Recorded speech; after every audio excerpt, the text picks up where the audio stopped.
Salut à tous et à toutes. Merci d'être sur Max Weck Live pour un nouveau live très sympathique ce soir avec un jeune mais beau et pilote rapide. Bonsoir Virginie. Bonsoir à tous. Voilà. Fabrice, bonsoir. Je te parle d'un petit pilote jeune et beau, rapide, qui pilote pour une écurie chinoise. Tu penses à qui? Salut Gabon, d'abord, pilote beau, sympathique et tout, je pense à moi, mais effectivement, on a un peu plus d'expérience que le pilote qu'on va accueillir ce soir. Mais par contre, le pilote qu'on va accueillir ce soir, oui, c'est vraiment un beau talent, c'est une belle pépite. Je dirais que c'est un peu à l'image de la France. Il n'est pas très grand, c'est pas le plus petit, mais par contre, c'est un mec vaillant, tu vois, il va aller au combat.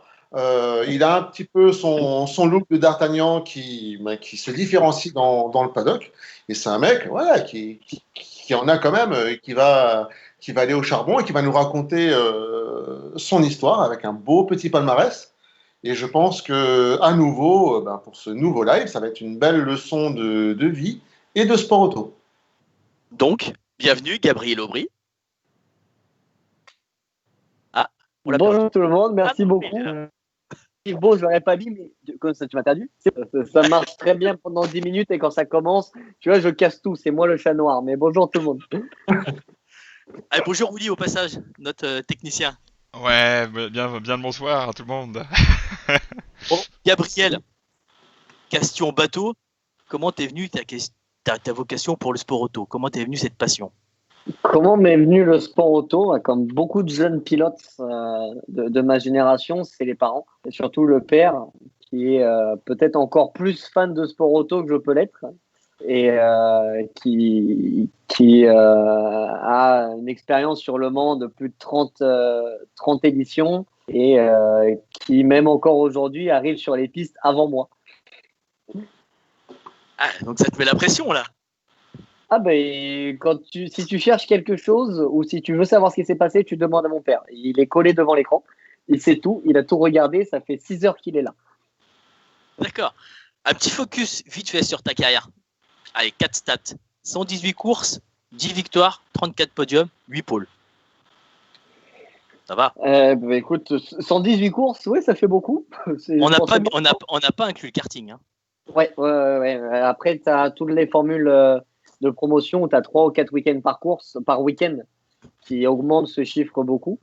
Et puis voilà, je crois que sur les 8 pole positions, il doit y en avoir 7 qui sont dans la même année. Je crois 2017, il doit y avoir pas mal un bon ratio.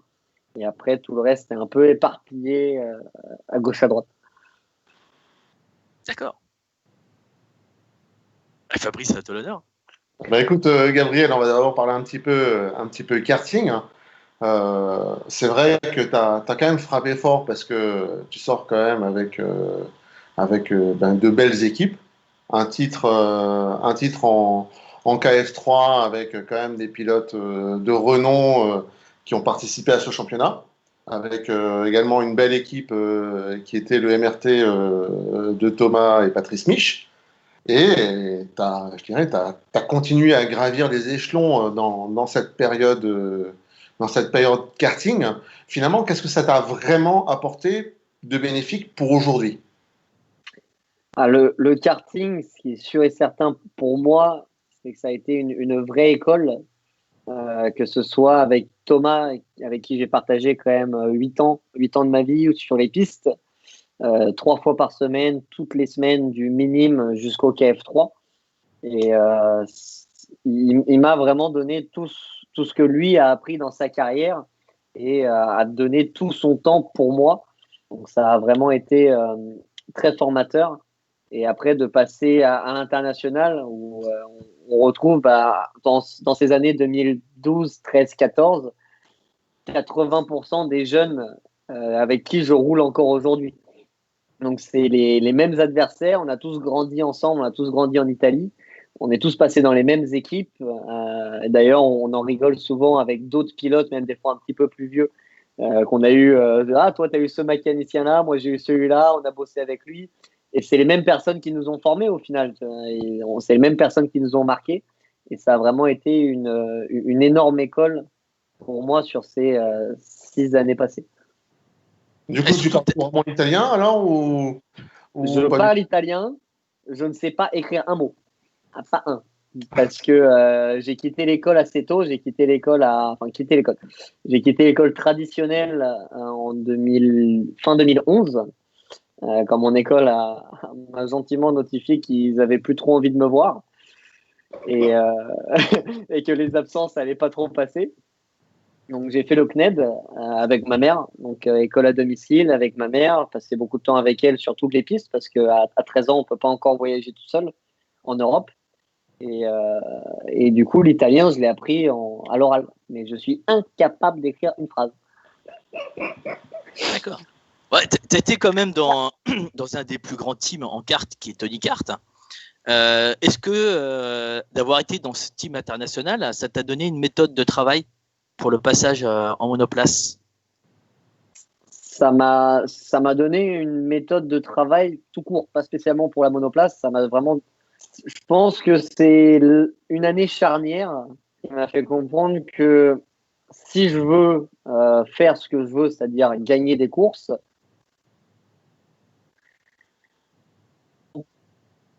international, c'est encore un autre niveau. Et ils m'ont fait comprendre que si je voulais rester dans l'équipe et que l'équipe porte attention, il faut vraiment que je donne 2 fois plus que ce que je savais faire à ce moment-là. Et aussi le fait d'avoir 15 ans et de se faire propulser d'une équipe où on était vraiment le centre de l'attention, parce qu'avec Thomas, on faisait tout ensemble.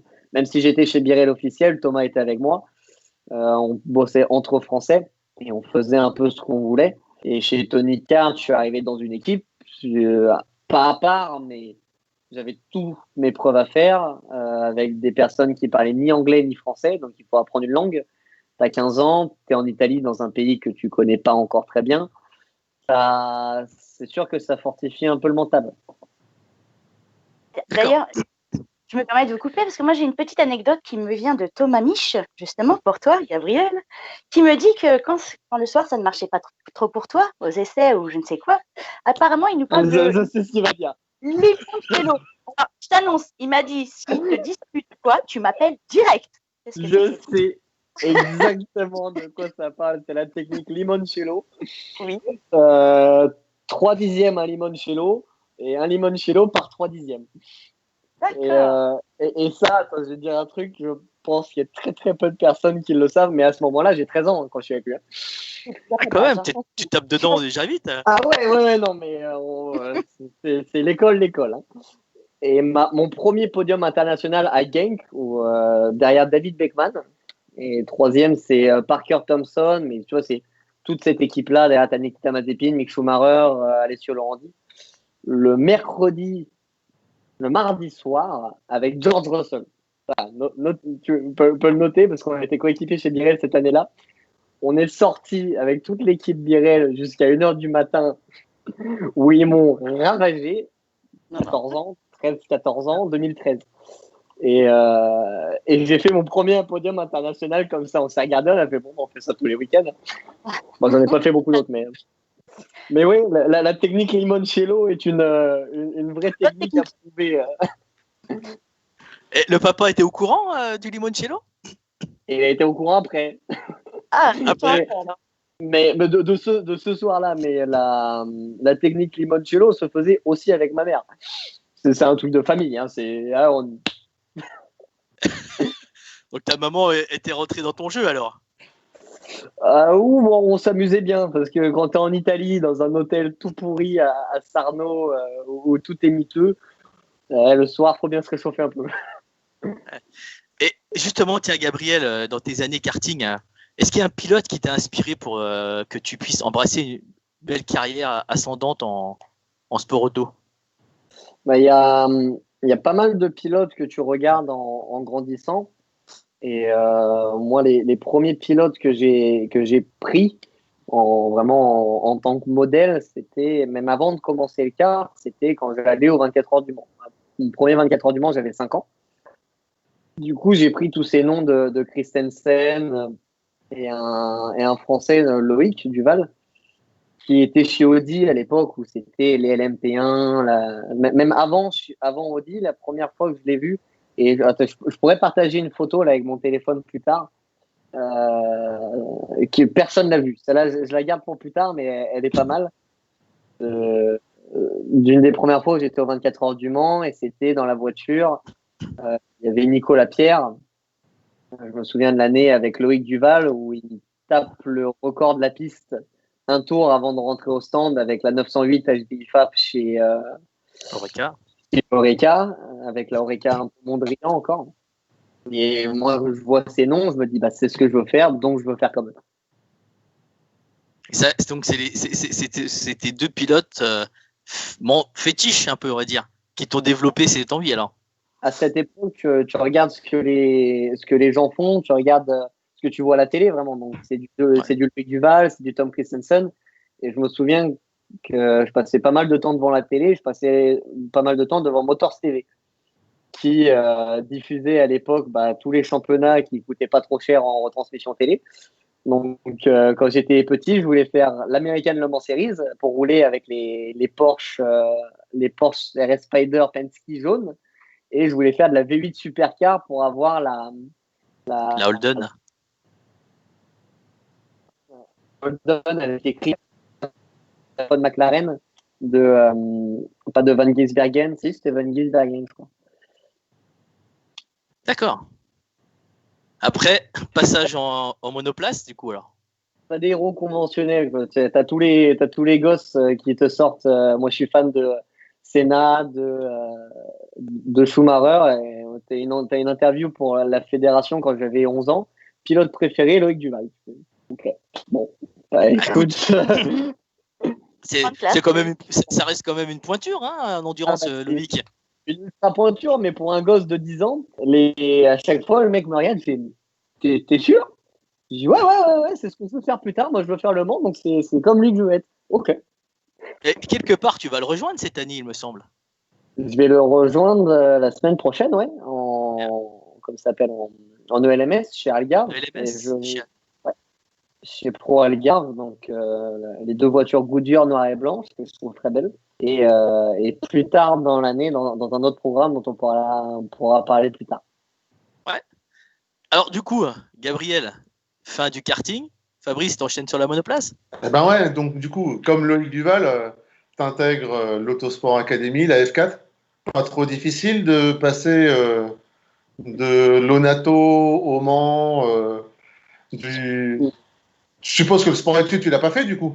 Non, j'ai pas fait sport-études parce que je préférais rester au CNED à la maison, garder un peu c'est pas forcément le cocon familial que je cherchais, mais garder vraiment tous mes amis qui ont rien à voir avec le sport auto et vraiment avoir quelque chose pour déconnecter la semaine et sortir de cet environnement voiture un peu et d'avoir d'autres centres d'intérêt et bon ça s'est bien passé, il y a eu des galères mais ça s'est bien passé. Et la saison F4 a été, pas dire simple, je pense qu'on s'attendait un petit peu à mieux, on aurait pu faire mieux je pense, mais j'ai eu la chance de m'entourer d'une très bonne personne avec moi pendant mes premières années pour me préparer à la F4, et Mathieu Zangarelli. Et on a bossé, je me souviens, ma première course de monoplace, on l'a faite ensemble en Malaisie, et avec les dernières années des formules BMW au Super 6. C'était 6 courses dans le même week-end. Et la première course de monoplace, je me souviens que j'ai réussi à faire. Mathieu vient me voir après la course, on se regarde, il fait je pense que tu as fait toutes les conneries que tu puisses faire dans une course en même temps. Au moins, tu peux passer au chapitre suivant et te préparer au mieux pour rejoindre la Formule Renault l'année d'après avec Simon et Sarah Abadi de chez Tech One, avec aussi des équipiers un peu turbulents, quoi.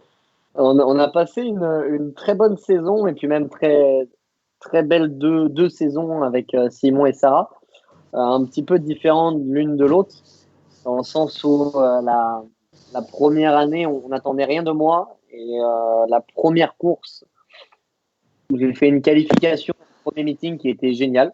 Et personne s'y attendait. Et j'avais comme coéquipier Dorian Boccolacci, Sacha Fenestra et Hugo de Sadler. D'accord. On a bien rigolé. Justement, Gabriel, je t'interromps un petit peu parce qu'on parle Formule Renault. Et on a en fait quelqu'un du paddock de Monza qui vient de nous rejoindre Je viens de voir Willy, ça. notre régisseur, est-ce que tu peux intégrer notre invité mystère?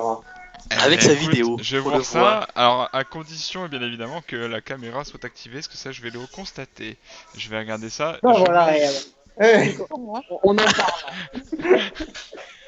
Donc, je mets une petite slide pour tout le monde, pour voir. Alors. Ça va, Mathieu? C'est tout bon. Ça va et toi? Ça va, ça va. Ça se passe. T'es à Monza ou au Red Bull Ring?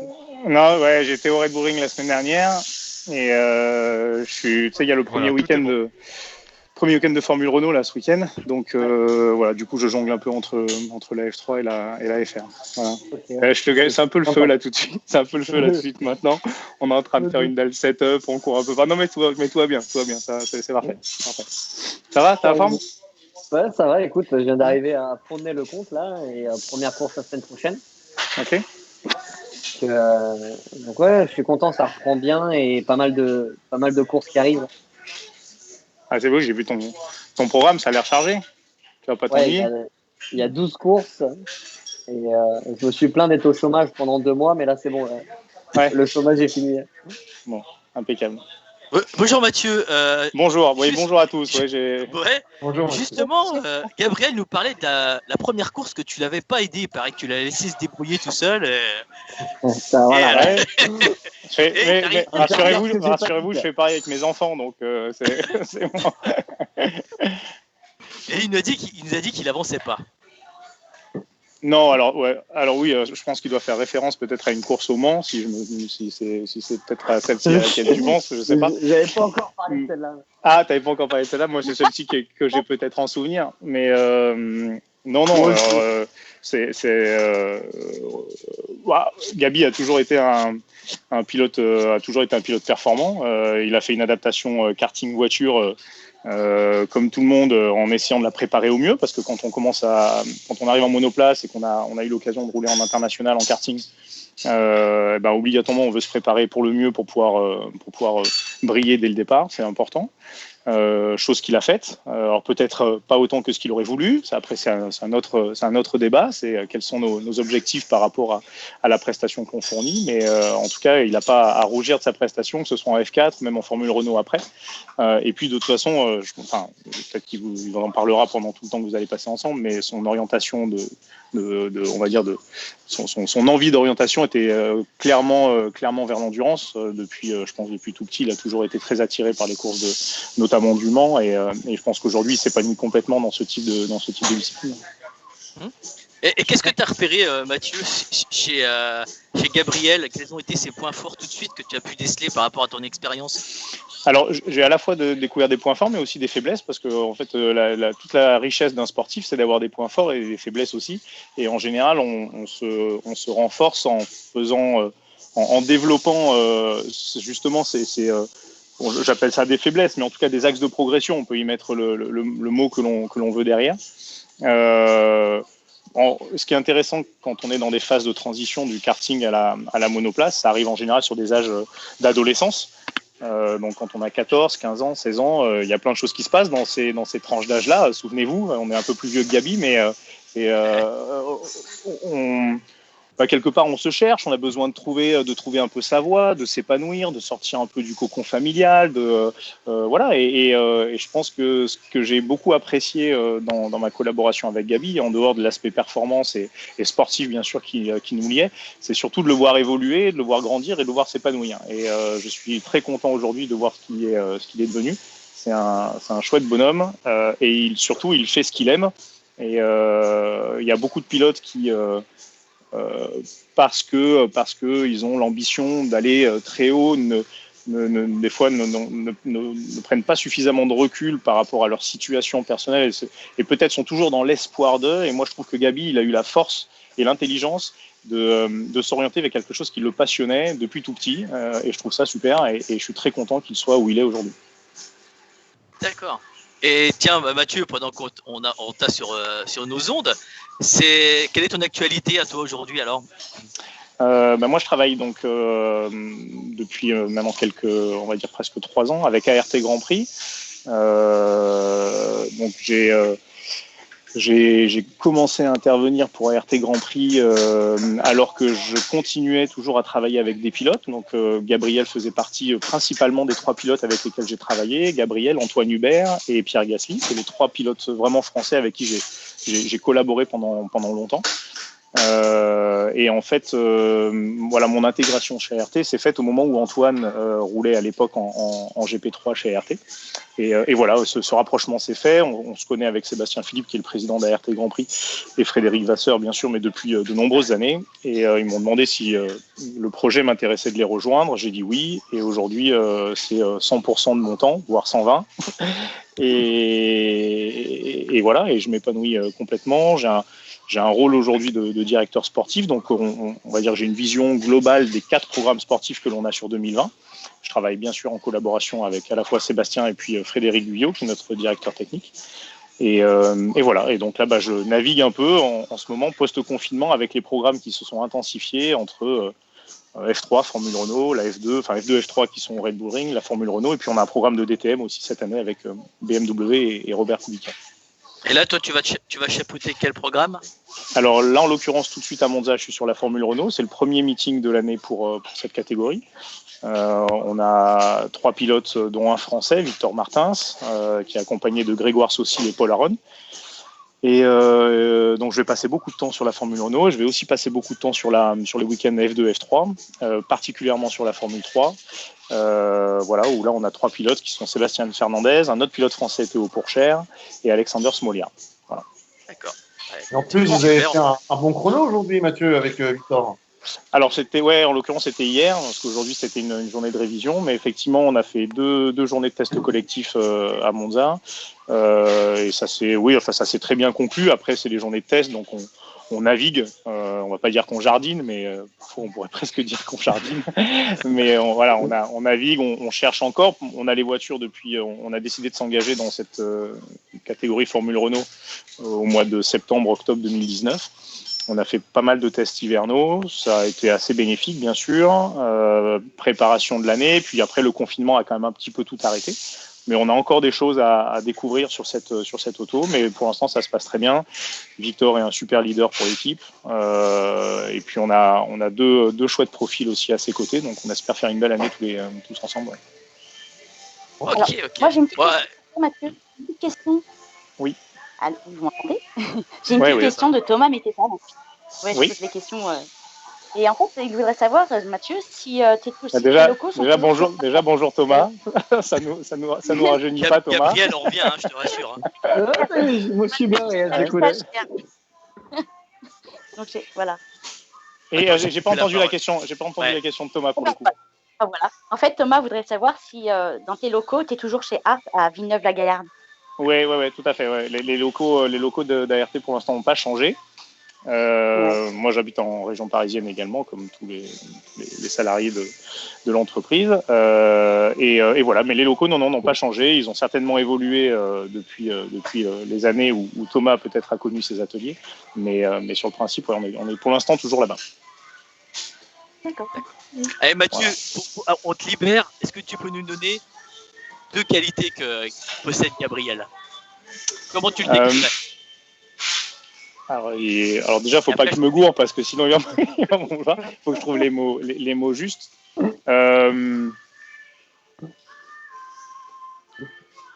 C'est un garçon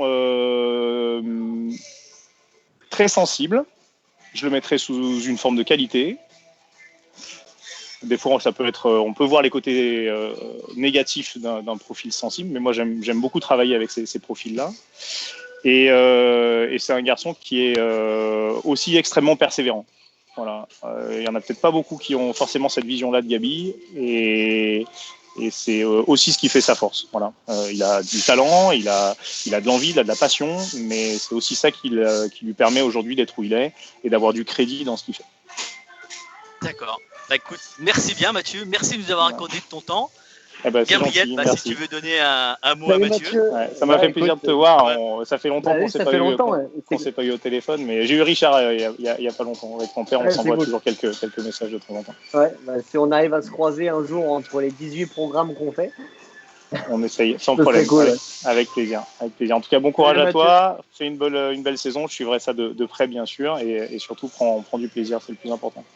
C'est cool, merci beaucoup. Voilà. plus. Bonne soirée à vous. Bonne Au émission. revoir Mathieu, Salut. merci pour Au ta revoir. disponibilité. Bonne Je vous en soirée prie. et bonne course Merci. à Monza. Bonne soirée. C'est gentil, oui. Merci. Au revoir.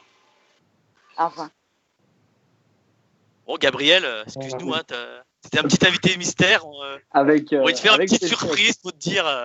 Donc, quand tu vois, j'en avais bien parlé il y a 30 secondes avant et on est raccord. C'est pour ça qu'on l'a appelé, parce que si tu disais du mal, on l'appelait pas. Hein. Oula, oups là.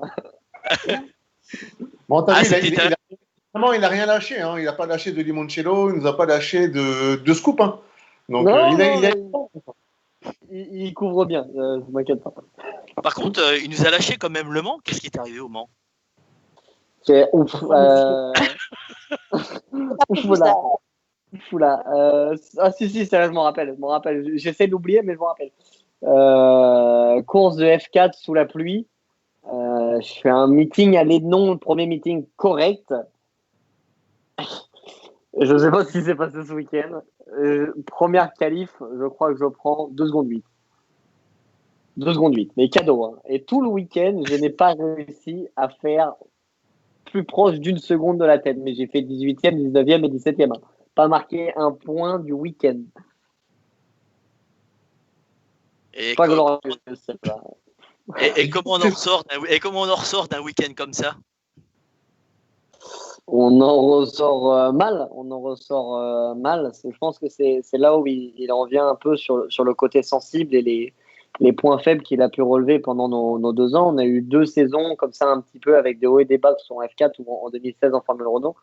Et c'est à partir de là, et c'est lui qui a amené cette ouverture et cet angle de travail qui est la psychologie et de travailler avec ma psychologue qui s'appelle Myriam Salmi et qui fait qu'aujourd'hui je suis capable d'encaisser des trucs que j'étais absolument pas capable d'encaisser ni de me défendre à cette époque.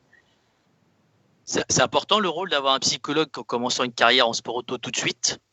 Ah bah je suis certain que si j'avais bossé plus tôt avec elle, il y a des choses que j'aurais pu éviter, c'est sûr. Ça fait 4 ans que je travaille avec, c'est ma 4e année, et je le dis assez ouvertement que sans elle, je ne serais pas là aujourd'hui. D'accord. Elle t'apporte une réelle plus-value en te suivant sur les courses ou c'est un petit briefing post-course? Non, elle n'est pas venue sur les pistes, déjà parce qu'elle est très occupée aussi. Elle a dirigé l'INSEP dans la psychologie, elle a beaucoup d'autres sportifs, dont Teddy Riner et Romain Grosjean, par exemple. Et non, c'est sous forme de rendez-vous d'1 heure assez classique. Et on en discutait justement, je l'ai vu là avant de partir avant-hier. Quand on me demande quel genre de boulot on fait, j'arrive pas à vous dire exactement, c'est ça, parce que déjà psychologue, c'est pas mon métier. Moi, je sais pas vous dire exactement quelle zone du cerveau, de la pensée en général, elle touche. Ce que je sais, c'est que le boulot, il est fait, qu'aujourd'hui, je suis beaucoup plus fort mentalement et je suis capable d'encaisser des trucs qui sont beaucoup plus gros et aussi avec des enjeux qui sont plus gros. Je vis mieux, déjà ça. J'ai pas cette anxiété que j'avais avant. Donc, je suis plus ouvert déjà sur ce genre de discussion que j'aurais peut-être pas eu il y a 3 ans, il y a 4 ans. Et ça m'a permis de mieux vivre en tant que personne et de mieux performer en tant qu'athlète. Quelque part, ça t'a un petit peu soulagé au point de vue mental et tu as pu un peu plus te recentrer sur le niveau pilotage. Ah, mais carrément, ça m'a permis de passer d'un profil hyper anxieux, mais maladif, vraiment hyper anxieux au point de perdre plusieurs kilos sur un week-end. Ça m'est arrivé j'ai un petit gabarit, j'ai du mal à prendre du poids. Et on avait travaillé avec mon coach Xavier Feuillet pour me faire prendre du poids pour ma 2e saison de Formule Renault. C'est la première saison où je travaillais avec Myriam. J'ai réussi à prendre 3 kilos en 3 mois, à bouffer 5 repas par jour en faisant du sport tous les jours, 6 heures de sport par jour. Tout ça pour les perdre en une journée à Monza. Donc le stress te ronge alors? Ah, mais il me rongeait en karting. Tu vois, en rien que d'en parler, je me souviens qu'en karting, quand j'étais petit, je ne pouvais pas manger le matin. Je ne mangeais pas le matin, j'en étais physiquement pas capable. C'est pas bon pour un athlète de pas avoir un apport calorique.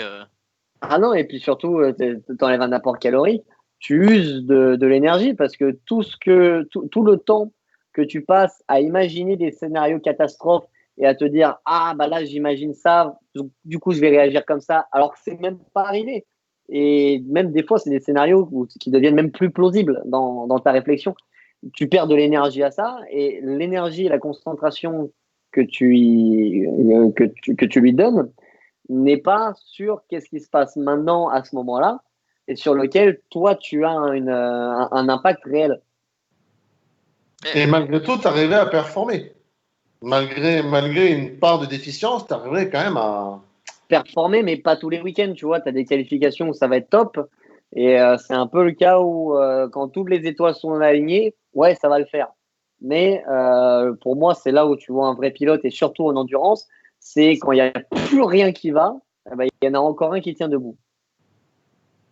Et est-ce que ça t'a porté préjudice, ce petit rituel de pas manger le matin? T'as fini des journées un peu à l'agonie des fois Ah bah, déjà, physiquement, j'ai dû beaucoup bosser sur la saison 2018. Et même en général, c'était pas mon point fort avant. Maintenant, je pense que c'en est un. Mais à une époque, non. En karting, quand je finis le karting et même ma première saison de Formule Renault, je pèse environ 38, 51 kilos. Donc vraiment léger, trop léger pour la monoplace, physique suffisant, mais le plus gros, c'était le fait que mentalement tu t'uses et tu t'uses physiquement avec. Si j'avais pas eu si j'avais eu utilisé cette énergie à bon escient, physiquement, il n'y a pas de problème. D'accord. En plus, donc, passage à la monoplace, Mathieu Zangarali en coach, une psychologue, comme tu dis, les astres bien alignés. Tu commences quand même pas mal là. Tu te fais des belles petites courses quand même en 2017, et cinquième de l'Eurocup en Formule Renault, 4 victoires, Nürburgring ou Garanring, Monza, 8 podiums. Après, tu passes à la NEC, North European Championship, avec 2 victoires, 3 podiums de pôle. C'est quand même pas mal. Tu performes quand même. Ça performe. Après, cinquième de l'Eurocup, je ne vais pas dire que c'est pas représentatif parce qu'au final, c'est ce que j'ai fait et ben voilà, le résultat il est là. Mais je pense que ça aurait pu faire mieux, justement, si j'étais un peu mieux préparé sur le point de vue mental. Tout le point de vue technique, sportif et physique, il a été très bien fait, et grâce à Mathieu qui m'a suivi et qui m'a toujours orienté vers les bonnes personnes, sur les bonnes choses. Et comme on connaît dans ce milieu-là, surtout sur ma génération, c'est très facile de partir à gauche, à droite sur une personne qui va te promettre la lune. Mathieu a toujours bien gardé tout ça, su s'entourer des bonnes personnes pour moi et a fait les bons choix pour moi. Et le vrai point faible de cette époque-là, et même de 2010, qui est ma première course en karting, jusqu'à aujourd'hui, parce que je progresse tous les jours sur ce plan-là, c'est le mental. Et malgré tout ça, à la fin de ta saison de Formule Renault, tu as quand même Philippe Sino qui t'appelle pour aller faire un test dans l'Alpine. Un Signatec. Et là. Cet hiver-là, il n'était pas simple. Il n'était pas simple parce que j'étais tout seul pour m'en occuper. Je ne savais plus quoi faire après la Formule Renault. Et on te demande des budgets pour passer en GP3 qui sont astronomiques. On te demande des budgets pour du WEC qui sont pareils, aussi énormes, voire plus. Je me retrouve, je me dis, mais là, la saison prochaine, je suis pilote de trottinette. C'est bon, c'est fini. Et une personne qui m'a vachement aidé, bah d'ailleurs, enfin vachement aidé, qui m'a soutenu à ce moment-là et qui me donnait des conseils aussi, c'est Sébastien Philippe, qui m'avait promis les tests en GP3 avec Art. Bien plus tôt à Monaco, je m'en souviens, je le rencontre là-bas. Il me dit, écoute, je ne sais pas si tu pourras faire la saison, mais tu feras les tests avec nous, je te le promets. Et même s'il a signé tous ses pilotes avant les tests d'Abu Dhabi, il a tenu sa parole. J'ai fait les tests avec lui, j'ai beaucoup appris en GP3. C'est d'ailleurs mon meilleur résultat en GP3. Et la semaine d'avant, Philippe qui m'appelle aussi, qui me dit, écoute, est-ce que tu veux venir faire les tests à Abu Dhabi, à Bahreïn, pardon, en route test. Et c'est comme ça que j'ai pu commencer en LMP2. Alors, le gap LMP2 Formule Renault, il est comment? On a vu la grimace. Et il est violent, mais c'est toujours bon d'arriver dans une voiture qui roule plus vite. Je me souviens, on était avec mon père et mon ingénieur après notre dernière course à Barcelone. Et je regarde, la prochaine fois que je sors des stands, j'aurai 600 chevaux. Une Formule Renault, ça en fait 220. Donc, un petit, t'es à fond dans les stands et t'appuies sur le pit limit. Et là, d'un coup, tu passes de 60 à 600 chevaux et tu pars et tu fais ah, c'est marrant, ça marche un peu mieux que ma Formule Renault. Tiens. Les freins, je me souviens, au premier tour, c'était Nicolas Pierre qui avait chauffé la voiture, donc tout était prêt, tout était bien, conditions parfaites. J'ai freiné à une distance que je pensais être normale par rapport à la vitesse où j'arrivais, je me suis arrêté net. J'ai fait ça marche bien votre truc en fait. Je m'attendais à une grosse un peu GT, rien du tout. C'est une monoplace et ça marche pareil. Et du coup, t'as pu faire des essais, on va dire des essais. T'as pu régler ta balance comme tu voulais sur la voiture, faire des réglages pour toi pour essayer d'aller chercher le chrono? À ce moment-là, je n'étais pas là. Déjà, la voiture de Philippe a fait la pole ce week-end-là. Donc toi, petit rookie, tu vas pas commencer à leur dire comment ça marche. Donc tu montes dans la voiture. Déjà, j'étais tellement content d'être là. Ça faisait 11 ans et même Philippe que je connais bien, qui est la première personne qui m'a fait en monoplace. Avec une sur le circuit, j'ai oublié le nom, mais qui est à côté de Bourges, sur l'aérodrome, via Mathieu, qui connaît très bien Philippe pour avoir roulé là-bas en F3. Et du coup, ce premier test rookie, t'étais drafté avec combien de pilotes pour avoir le volant? Honnêtement, j'en sais rien. Je t'avoue que c'est pas tellement quelque chose qui me préoccupe de ah, tu discutes avec qui, tu discutes avec lui, ah ouais, moi je veux être avec lui. J'étais juste tellement content d'être là et de toucher une LMP2. À ce moment-là, moi je me voyais pas encore partir en endurance. J'aurais voulu faire à ce moment-là encore, dans ma tête, je voulais absolument être chez Art en GP3. C'était l'objectif. J'ai appris après les tests que ça allait pas le faire. Et c'est Seb qui m'a appelé, il m'a dit écoute, je suis désolé, mais on n'a pas de place pour toi. Voilà, c'est comme ça. Et j'ai réussi à trouver un autre siège qui était là vraiment super intéressant, des conditions qui sont littéralement irréelles. Et je pense que c'est encore une année charnière qui m'a fait passer un step au-dessus et qui m'a donné un pied d'endurance. Et donc, cet hiver-là, en plus, tu rejoins l'Asie avec l'équipe Jackie Chan, avec, je pense, Rémi Brouard derrière. Exact, il est juste en face. Je suis avec lui aujourd'hui. Là. Alors justement, oui, Rémi, qui était un peu la charnière, on va dire, ouvrière, on va dire, dans l'organisation de certaines courses de cartes. Je pense que c'est pour ça que t'es à Fontenay, mais qui a également contribué au Jackie Chan Racing, à l'arrivée donc de Ho Pin Tong et de David Cheng. Oui, de David Cheng. Et là, tu rejoins l'Asian Le Mans Series.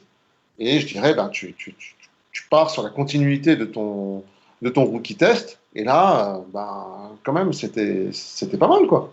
Mais en fait, je rejoins Jackie Chan, non pas via Rémi ou même via l'équipe Iota qui s'occupe techniquement de l'équipe. Je la rejoins via Ardennes et le patron de Iota, David Clark, que je rencontre à Abu Dhabi pendant le Grand Prix, donc qui était juste avant les tests. Et on avait déjà discuté avec Ardennes. J'étais pas trop partant pour aller là-bas parce que moi, j'avais mis les œillères et je voulais que aller chez Art.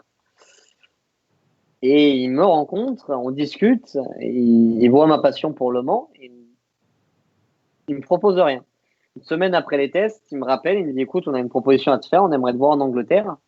Est-ce que tu peux venir? Et la proposition était de partir en GP3 avec Ardennes, qui n'était pas mon premier souhait, mais de partir pour la super saison en parallèle avec Jackie Chan, qui est le siège rêvé. Les deux en même temps et les deux à des conditions, mais incompréhensibles pour moi. Et même au début, je me suis dit, ils nous en mettent quand même beaucoup de confiance en moi. Je pense qu'ils avaient plus confiance en moi que moi, je n'avais confiance en moi à ce moment-là. Ça fait beaucoup de confiance là. Ouais, ça fait beaucoup de confiance, mais pas dans le bon sens. Voilà. En 2010. Tu sors quand même champion Asian Le Mans Series avec Jackie Chan. Donc, quand même une belle, on va dire un bon palier. Et là, bah, tu renchaînes 2018 avec le GP3 Ardennes et en parallèle l'endurance. Ouais, c'est ça. Ben, le contrat avec Jackie Chan s'est fait au dernier, vraiment dernier moment pour la première course à Buriram. Je reçois le contrat dimanche matin. On me dit, si tu signes le contrat maintenant, tu pars faire la course en LMP3 Buriram. C'est quand? Demain. Okay. Donc, je signe le contrat dimanche à 11h. À midi, je prends ma valise, je pars à Charles de Gaulle. Et je pars en Thaïlande tout seul. Tiens, vas-y, c'est parti. On te retrouve là-bas. Et ça a commencé comme ça, ouais, avec mes deux coéquipiers américains, qui s'est d'ailleurs très bien passé. On gagne la dernière course. La première course, on casse deux circuits de direction assistée. Bienvenue en endurance. J'ai fait mes deux premiers stints en endurance en LMP3 avec en fait, c'est une durite de la pompe qui s'est percée, ou qui m'a giclé tout le liquide dans la tronche dans la voiture. J'avais donc du liquide voiture, les pieds qui glissaient parce que c'est quand même assez gras. J'avais la gourde d'eau de 2 litres qui s'est vidée dans mon dos et j'avais plus de radio. Vas-y, c'est parti, bienvenue en endurance. Je suis sorti de la voiture, je dis c'est vraiment ça que tu veux faire. Tu pouvais pas mieux commencer. Baptême du feu là. On aime bien commencer avec du dur, nous. On est comme ça. Et après, voilà, première course, ça a commencé en GP3 Oui, ça a commencé en GP3 Barcelone avec Ardennes et à Spa avec Jackie Chan en WEC. 2018, c'était une année charnière pour toi aussi. C'était une année dure qui aurait pu me détruire. Et au final, qui m'a vachement aidé déjà de une à me construire, à travailler avec ma psychologue, encore une fois. Là, c'est sûr que sans suivi psychologique, j'explose, sûr et certain. Parce que déjà, j'en étais pas loin. Et sans ce suivi et cet appui de Mathieu, qui était là encore, de Guillaume, Le Goff, qui était mon manager à l'époque, qui travaillait avec Guillaume, qui travaille d'ailleurs encore toujours avec Guillaume. Là, c'est sûr que j'aurais explosé. 2018, ça signe aussi tes débuts en WEC, toujours en parallèle en GP3. 2018, WEC, toujours en Europe. Donc là, tu as un petit peu abandonné l'Asie en 2018. Tu es revenu un peu sur le vieux continent. Et parallèle à championnat GP3 avec Carling. Ardennes. Et il y a une course magnifique que tu dois notifier, c'est Silverstone. Silverstone WEC. Ouais, Silverstone WEC. Parce que Silverstone GP3, c'était un désastre. Je me qualifie 20e sur 20e. Je m'en souviens encore à la radio, on me dit t'es 20e. Et je dis putain, on n'était pas 19 à la dernière course. C'était un désastre cette course-là. Un désastre. Je me souviens que je m'accroche en course 1. Et la course 2, je fais toute la course où j'étais physiquement crevé parce qu'on revenait de 5 courses de suite, dont Le Mans. Et je m'accrochais à ma vie. Tu sais qu'un pilote, il est en galère quand il commence à demander combien de tours il reste. Et on n'en avait fait que 4. Donc la course allait être longue un peu. Et je finis la course, je devais être avant-dernier. Et je pète une pompe à huile dans le dernier tour. Sport ingrat. Jusqu'au bout, quoi. Sport ingrat. Mais par contre, le week-end d'après, tu remets c'est Dr. Jekyll et Mr. Hyde, et là, du coup, tu recroises tout. Prochaine course, il y a eu 2 semaines de vacances entre les deux où j'en ai profité pour bien me reposer. On revient à Silverstone, même piste en WEC ce coup-ci, avec un niveau qui est quand même avec certains pilotes en LMP2. Et l'équipe a fait un boulot entre Le Mans et Spa. mais d'extraterrestres. On est arrivé avec des voitures, littéralement les voitures volaient par rapport à la concurrence. Nos seuls adversaires, c'était les 3 Malaisiens, qui finissent à 5 dixièmes derrière notre voiture. Et Alpine finit 3e à 2 tours. Ah, quand même. Mais l'équipe avait fait un boulot. C'est le genre de week-end où tu roules, t'es bien et ça va vite. Et ça, c'est le genre de week-end magique où tu repars avec Paul, je fais le meilleur temps FP3 et on gagne la course. Ça fait bizarre quand même. Tu te retrouves au fond de classement en GP3 à Silverstone et tu arrives en WEC, bah, tu trustes la première marche du podium quand même. Bah, on m'a beaucoup reproché cette course en interne chez Ardennes en GP3. Et où après les qualifs, comme excuse, on m'a dit c'est que tu dois pas très bien connaître Silverstone. ça c'est ce qu'on me dit en sortant de qualif. On me dit ouais, bon, bah écoute, c'est comme ça. On va bosser sur les datas, mais là, t'es pas très bien. Pour référence, mes coéquipiers font 17e, 18e et moi 20e. Donc je mets beaucoup sur ma performance, sur la fatigue et le fait que j'étais pas bon. J'en conviens, parce que j'étais 3e de mes coéquipiers. Mais ça n'explique pas tout et je l'ai gentiment montré 2 semaines après en gagnant la course sur la même piste et en montrant des performances qui sont similaires aux professionnels. Alors, réaction, quand tu rentres après la victoire du WEC, tu leur parles un peu de l'épisode Silverstone ou pas? Tu veux raconter ce qu'on s'est dit au téléphone? Allez, vas-y, parce que franchement, tu le racontes, tu nous le racontes. Gabriel, tu l'as également dit dans Échappement. Donc, Et en plus, ça va parler échappement. Oui, c'est pas faux.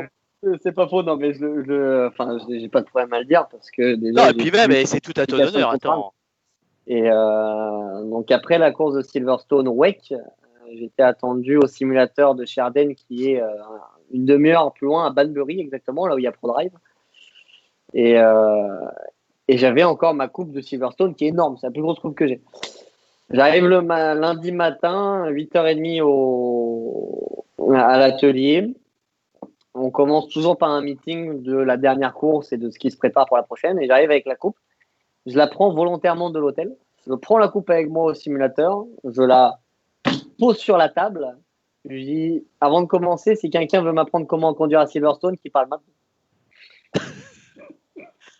Voilà. Les débats sont clos d'entrée de jeu. C'est magnifique. Voilà, c'était clair, mais c'était nécessaire parce que je pense qu'on nous a bien tapé dessus en GP3. Quand je dis on, c'est les 2 autres pilotes qui étaient avec moi, qui sont Julien Facchero et Joey Mawson. Et c'était nécessaire pour nous 3 de nous faire entendre un petit peu dans l'équipe. Du coup, c'est plus. Là, en fait, toi, tu n'étais pour rien. C'est plutôt une remise en question de l'équipe. Toi, mentalement et physiquement, en termes de pilotage, tu étais bien. Si tu gagnes en WEC et tu n'arrives pas à performer en monoplace, c'est peut-être pas toi le problème. Et à ce moment-là, c'est peut-être pas facile aussi de l'expliquer proprement à l'écurie. J'y étais pour rien. Non, c'est pas vrai. C'est pas vrai parce que déjà la monoplace, donc spécialement la GP3, donc avec les pneus Pirelli qui à cette époque ont des très grands flancs qui se conduisent vraiment différemment, ça m'a beaucoup appris et j'en suis content aujourd'hui parce que dans la gestion des pneus, ça m'a apporté énormément. Mais les 2 voitures sont extrêmement différentes à conduire et je suis pas blanc comme neige parce que mon coéquipier Joey Mawson, c'est pour ça que je parle de lui, a mieux performé que moi cette année. Il finit devant moi au classement. Il a fait des très beaux résultats. Il a même fait un podium à Sochi. Et voilà, j'ai pas été. Ma performance en GP3 a pas été optimale. J'ai fait du mieux que je pouvais à ce moment-là avec la fatigue que j'avais. Le fait de passer dans cette saison-là, je fais LMP3 en début de saison en Asian Le Mans Series. Je fais le GP3 avec Ardennes, le WEC avec une Oreca 07 et je fais le LMS avec une Oreca 07 avec des Michelin. En WEC, on est avec des Goodyear. Donc, on est passé sur 3 voitures différentes, 3 marques de pneus différents. Il y a eu du développement pour une autre voiture entre-temps. Donc, j'étais pas forcément dans les meilleures conditions, mais j'ai fait du mieux que je pouvais à ce moment-là. Et comment c'est comme ça? Comment tu arrives à t'adapter justement au package, on va dire, technique aéro différent pneus différents, on va dire, des points de fonctionnement différents, parce que faut quand même arriver à trouver ses repères. Comment tu arrives justement à passer presque du coq à l'âne? Pas très bien, justement. C'est là toute la difficulté de cette année-là, c'est que si je passais d'une GT à un prototype, là, on parle de choses qui sont tellement différentes que c'est simple de vraiment couper entre les deux. Là, entre la GP3 et la LMP2, en termes de performance, on est à 2-3 secondes, ça marche à différents endroits, mais c'est quand même pas très loin en termes de sensations. Et du coup, c'était vraiment des nuances, et je pense justement que je me suis pas très bien adapté en passant de l'un à l'autre. Et par exemple, aussi, après Le Mans, donc je fais les 24 heures du Mans, on part au Grand Prix de France la semaine d'après, et je tombe en panne dans mon premier tour des essais libres. Donc ça veut dire que je suis passé une qualification au GP3, c'est un tour de sortie, un tour au ralenti, un tour rapide, premier run, on en fait 2 comme ça. Donc c'est-à-dire qu'on a 2 voire 3 tours maximum dans une qualification. Je suis passé des 24 heures du Mans à l'MP2 directement à cet exercice-là. Donc c'était pas simple non plus parce que je suis tombé en panne dans le premier tour des essais libres. Donc, il y avait aussi un environnement dans l'équipe qui n'a pas favorisé cette adaptation. Et ton premier Le Mans, comment tu l'as vécu? Parce que tu étais tout gamin quand tu as fait ton premier Le Mans à 5 ans en spectateur. Et ton premier Le Mans en tant qu'acteur majeur, en tant que pilote, comment on perçoit cet événement? De la magie, du stress, je suppose? C'est spécial. Un mélange de tout. Les paddocks, je connais par cœur. J'ai fait pendant 11 ans. C'est Le Mans. Je sais où est chaque team. Je me repère bien. Mais là, quand je suis arrivé avec mon sac, je me suis dit, c'est pas pareil ce coup-ci. Là, je suis pas là en touriste. Je viens faire quelque chose. C'était un peu bizarre. Et du coup, tu t'en sors. Ah, vas-y Virginie, une question. J'ai une question. Est-ce que rouler la nuit, finalement, ça peut pas être un handicap également pour les 24 heures? Parce qu'on a pour habitude de rouler en pleine journée, voilà. Mais là, les 24 heures, c'est la nuit aussi. C'est un défi quand même, non? Le Mans, c'est vrai que c'est pas du tout éclairé, contrairement à Daytona. Où Daytona, à part vraiment l'environnement, on voit pas trop la différence sur la piste.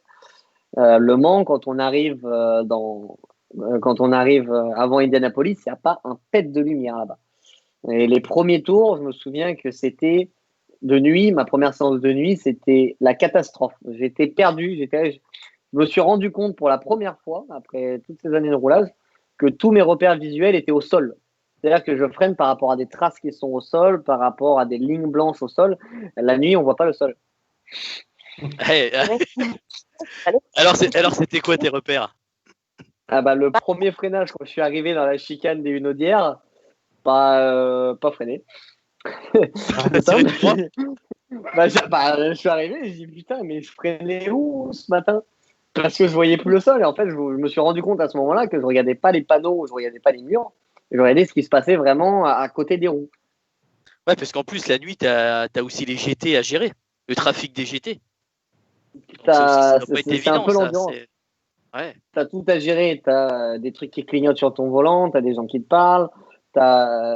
C'est quelque chose dont tu n'es pas forcément habitué. Je me souviens en Formule Renault, on était là à faire chier nos ingénieurs, à dire mais j'aime pas quand tu me parles dans les virages, je veux que tu me parles uniquement dans cette ligne droite-là. À ce moment-là, eux, ils en ont rien à foutre. En LMP2, ils te parlent quand ils ont envie, quand ils ont besoin, et ils attendent que tu répondes aussi. Donc, tout ce truc-là, moi, c'était ma deuxième course, le Mans, en vraie endurance. Et la course, ça a été extrêmement dur pour nous. Et du coup, est-ce que tu avais un coach, toi, pour tes 24 heures du Mans? Parce que Didier André, qu'on avait la semaine dernière en invité, nous faisait part que lui, il avait effectivement, en tant que jeunot, il avait eu un peu de soutien de personnes plus expérimentées. Est-ce que toi, dans ton team ou dans ton équipage, est-ce qu'il y en avait un qui était un peu, on va dire, le leader ou le grand frère ou le tonton? Ouais, carrément. J'ai eu la chance de passer une super saison, donc 18 mois quasiment, exceptionnelle, avec 2 mecs vraiment géniaux, qui sont Opintung et Stéphane Rekelli. Et donc, qui ont tous les deux quand même gagné Le Mans au moins une fois chacun, et un qui a fait le meilleur résultat en LMP2 d'histoire. Donc, il y a deux mecs qui s'y connaissent et qui ont été. Tu vois, Stéphane, là, il y a 5 minutes, il m'envoie et je viens de recevoir un message de lui en me disant qu'on peut pas bouffer ensemble, vendredi, quoi. Donc, on est resté vraiment proches, on se parle encore et on était vraiment comme deux vrais potes. Et justement, Gabriel, Le Mans, comme tu l'as vécu, ça doit être fatigant parce que ça doit demander beaucoup de concentration. Déjà la nuit. Donc, tu as encore une fatigue un peu plus accrue par cette. En disant la nuit, putain, faut pas que je me sorte, faut que je regarde le trafic. C'est encore un petit peu. C'est un élément supplémentaire qui n'est pas habituel aussi. Mais tu vois, ce que tu viens de dire, et si je reprends ta phrase exactement, il faut pas que je me sorte, ça revient très exactement à ce que tu bosses avec la psychologue, dans le sens où tu anticipes quelque chose qui peut se passer. Et la nuit, c'est un élément que tu vas pas maîtriser. Donc, si tu te dis, ah, c'est la nuit, je vais galérer, c'est dur. Ah, il faut pas que je me sorte. Ah, il faut que je gère les idées. Ah, il faut que je fasse ça. T'anticipes des choses dont tu vas peut-être pas avoir à faire. Et là, c'est encore de l'énergie dépensée bêtement, clairement. Et c'est tout ce travail avec lequel tu bosses avec une psychologue et surtout au Mans. Au Mans, on sait que c'est même les courses de 24 heures en général, c'est la course où n'importe quoi peut t'arriver. Et on a vu des trucs, tu arrives à 23h56, t'as la radio qui va couper, t'as pas d'eau, tu vas tomber en panne. Je sais pas ce qui est possible. D'anticiper, c'est fini. Ta course, elle est finie. Ouais, donc donc il y a beaucoup de checks à faire avant et pendant, quoi. Surtout avant et encore ce boulot psychologique où on a bossé avant, on a fait le boulot avant. On a fait le boulot avec Iota, avec l'équipe. On a fait le boulot avec Xavier Feuillet, 321 Perform, qui est toujours d'ailleurs mon coach physique. On a fait le boulot avec Mathieu et avec Guillaume pour me préparer. J'ai fait le boulot avec Myriam pour me préparer mentalement. Tout ça, la checklist, elle est faite. Je suis prêt maintenant. Mais quand tu y vas, il faut que tu sois à ce moment-là. Et c'est quelque chose qui a été très dur pendant cette course-là parce que j'ai éclaté un pneu à 300 km/h pendant la fin de mon 3e stint. Et il y a eu cette peur qui est revenue pendant toute la course. Et je me souviens, je me suis dit pendant que je roulais, j'ai dit, attends, imagine là, le pneu, il éclate encore une fois. Mais ce coup-ci, au lieu d'éclater en ligne droite et de rester droit, il éclate dans un Porsche quand il est chargé. Et là, ça peut être dangereux pour moi. Là. Et je me souviens avoir fait toute la nuit en pensant à ça. Je me suis sorti de ce stint. Cassé en deux. Je n'arrivais plus à marcher, j'avais le dos bloqué. Et ma physio, qui est la compagne de Xavier, qui m'a suivi sur Sebring, sur Super Sebring l'année dernière et sur mes 2 Le Mans, qui me suivra encore au Mans, elle m'a récupéré dans un état catastrophique. Et tu as réussi à récupérer pour refaire le prochain relais? J'ai récupéré tant bien que mal. Je me souviens très bien de ce réveil. Le réveil de 4 heures dans une course de 24 heures, c'est le pire du monde. Tu te réveilles à 4 heures et tu as des relents acides. Et je me souviens, je prends une douche et j'étais en train de trembler comme ça. J'avais un patch qui était à moitié décroché parce qu'elle m'avait mis un patch de chaud. J'avais dormi avec, j'avais des trucs qui tombaient partout du strap. J'étais là en train de trembler dans mon Algeco au Mans. Et je me suis regardé dans la glace, je me dis, pourquoi je fais ça? Qu'est-ce que je branle là? Mais pourquoi tu te fais du mal comme ça? Elle est où l'idée? Surtout que du coup, après cette crevaison, notre course a été morte parce qu'on a passé 30 minutes dans les stands. Donc tu sais, au bout de 4 heures, que tes 24 heures du Mans, elles sont finies. Tu gagneras pas la course. Et là, tu t'écoules. Je me suis écroulé, je suis rentré dans le stand, je suis sorti de la voiture, je suis allé dans le camion, je me suis allongé par terre, je suis tombé en pleurs pendant un quart d'heure. Je me dis, qu'est-ce qu'on va faire? Moi, ça fait 11 ans que je rêve de ce truc-là. Ça fait des mois qu'on prépare pour ce moment-là maintenant. C'est fini. C'est fini, mais il faut résister encore pendant 20 heures. Et surtout, il faut rebondir. Et là, tu rebondis après il faut performer parce que tu as 40 personnes qui attendent que tu performes et qui ont bossé autant que toi. Donc, c'est pas qu'à propos de toi aussi. Tu vois, toi, tu as préparé ta course, tu es déçu pour toi, mais tu as 40 personnes qui, eux, sont là pour se battre et tu vas pas les laisser. Donc, tu y retournes et tu as intérêt d'y retourner à 100% de tes capacités. Et du coup, tu étais à 100%?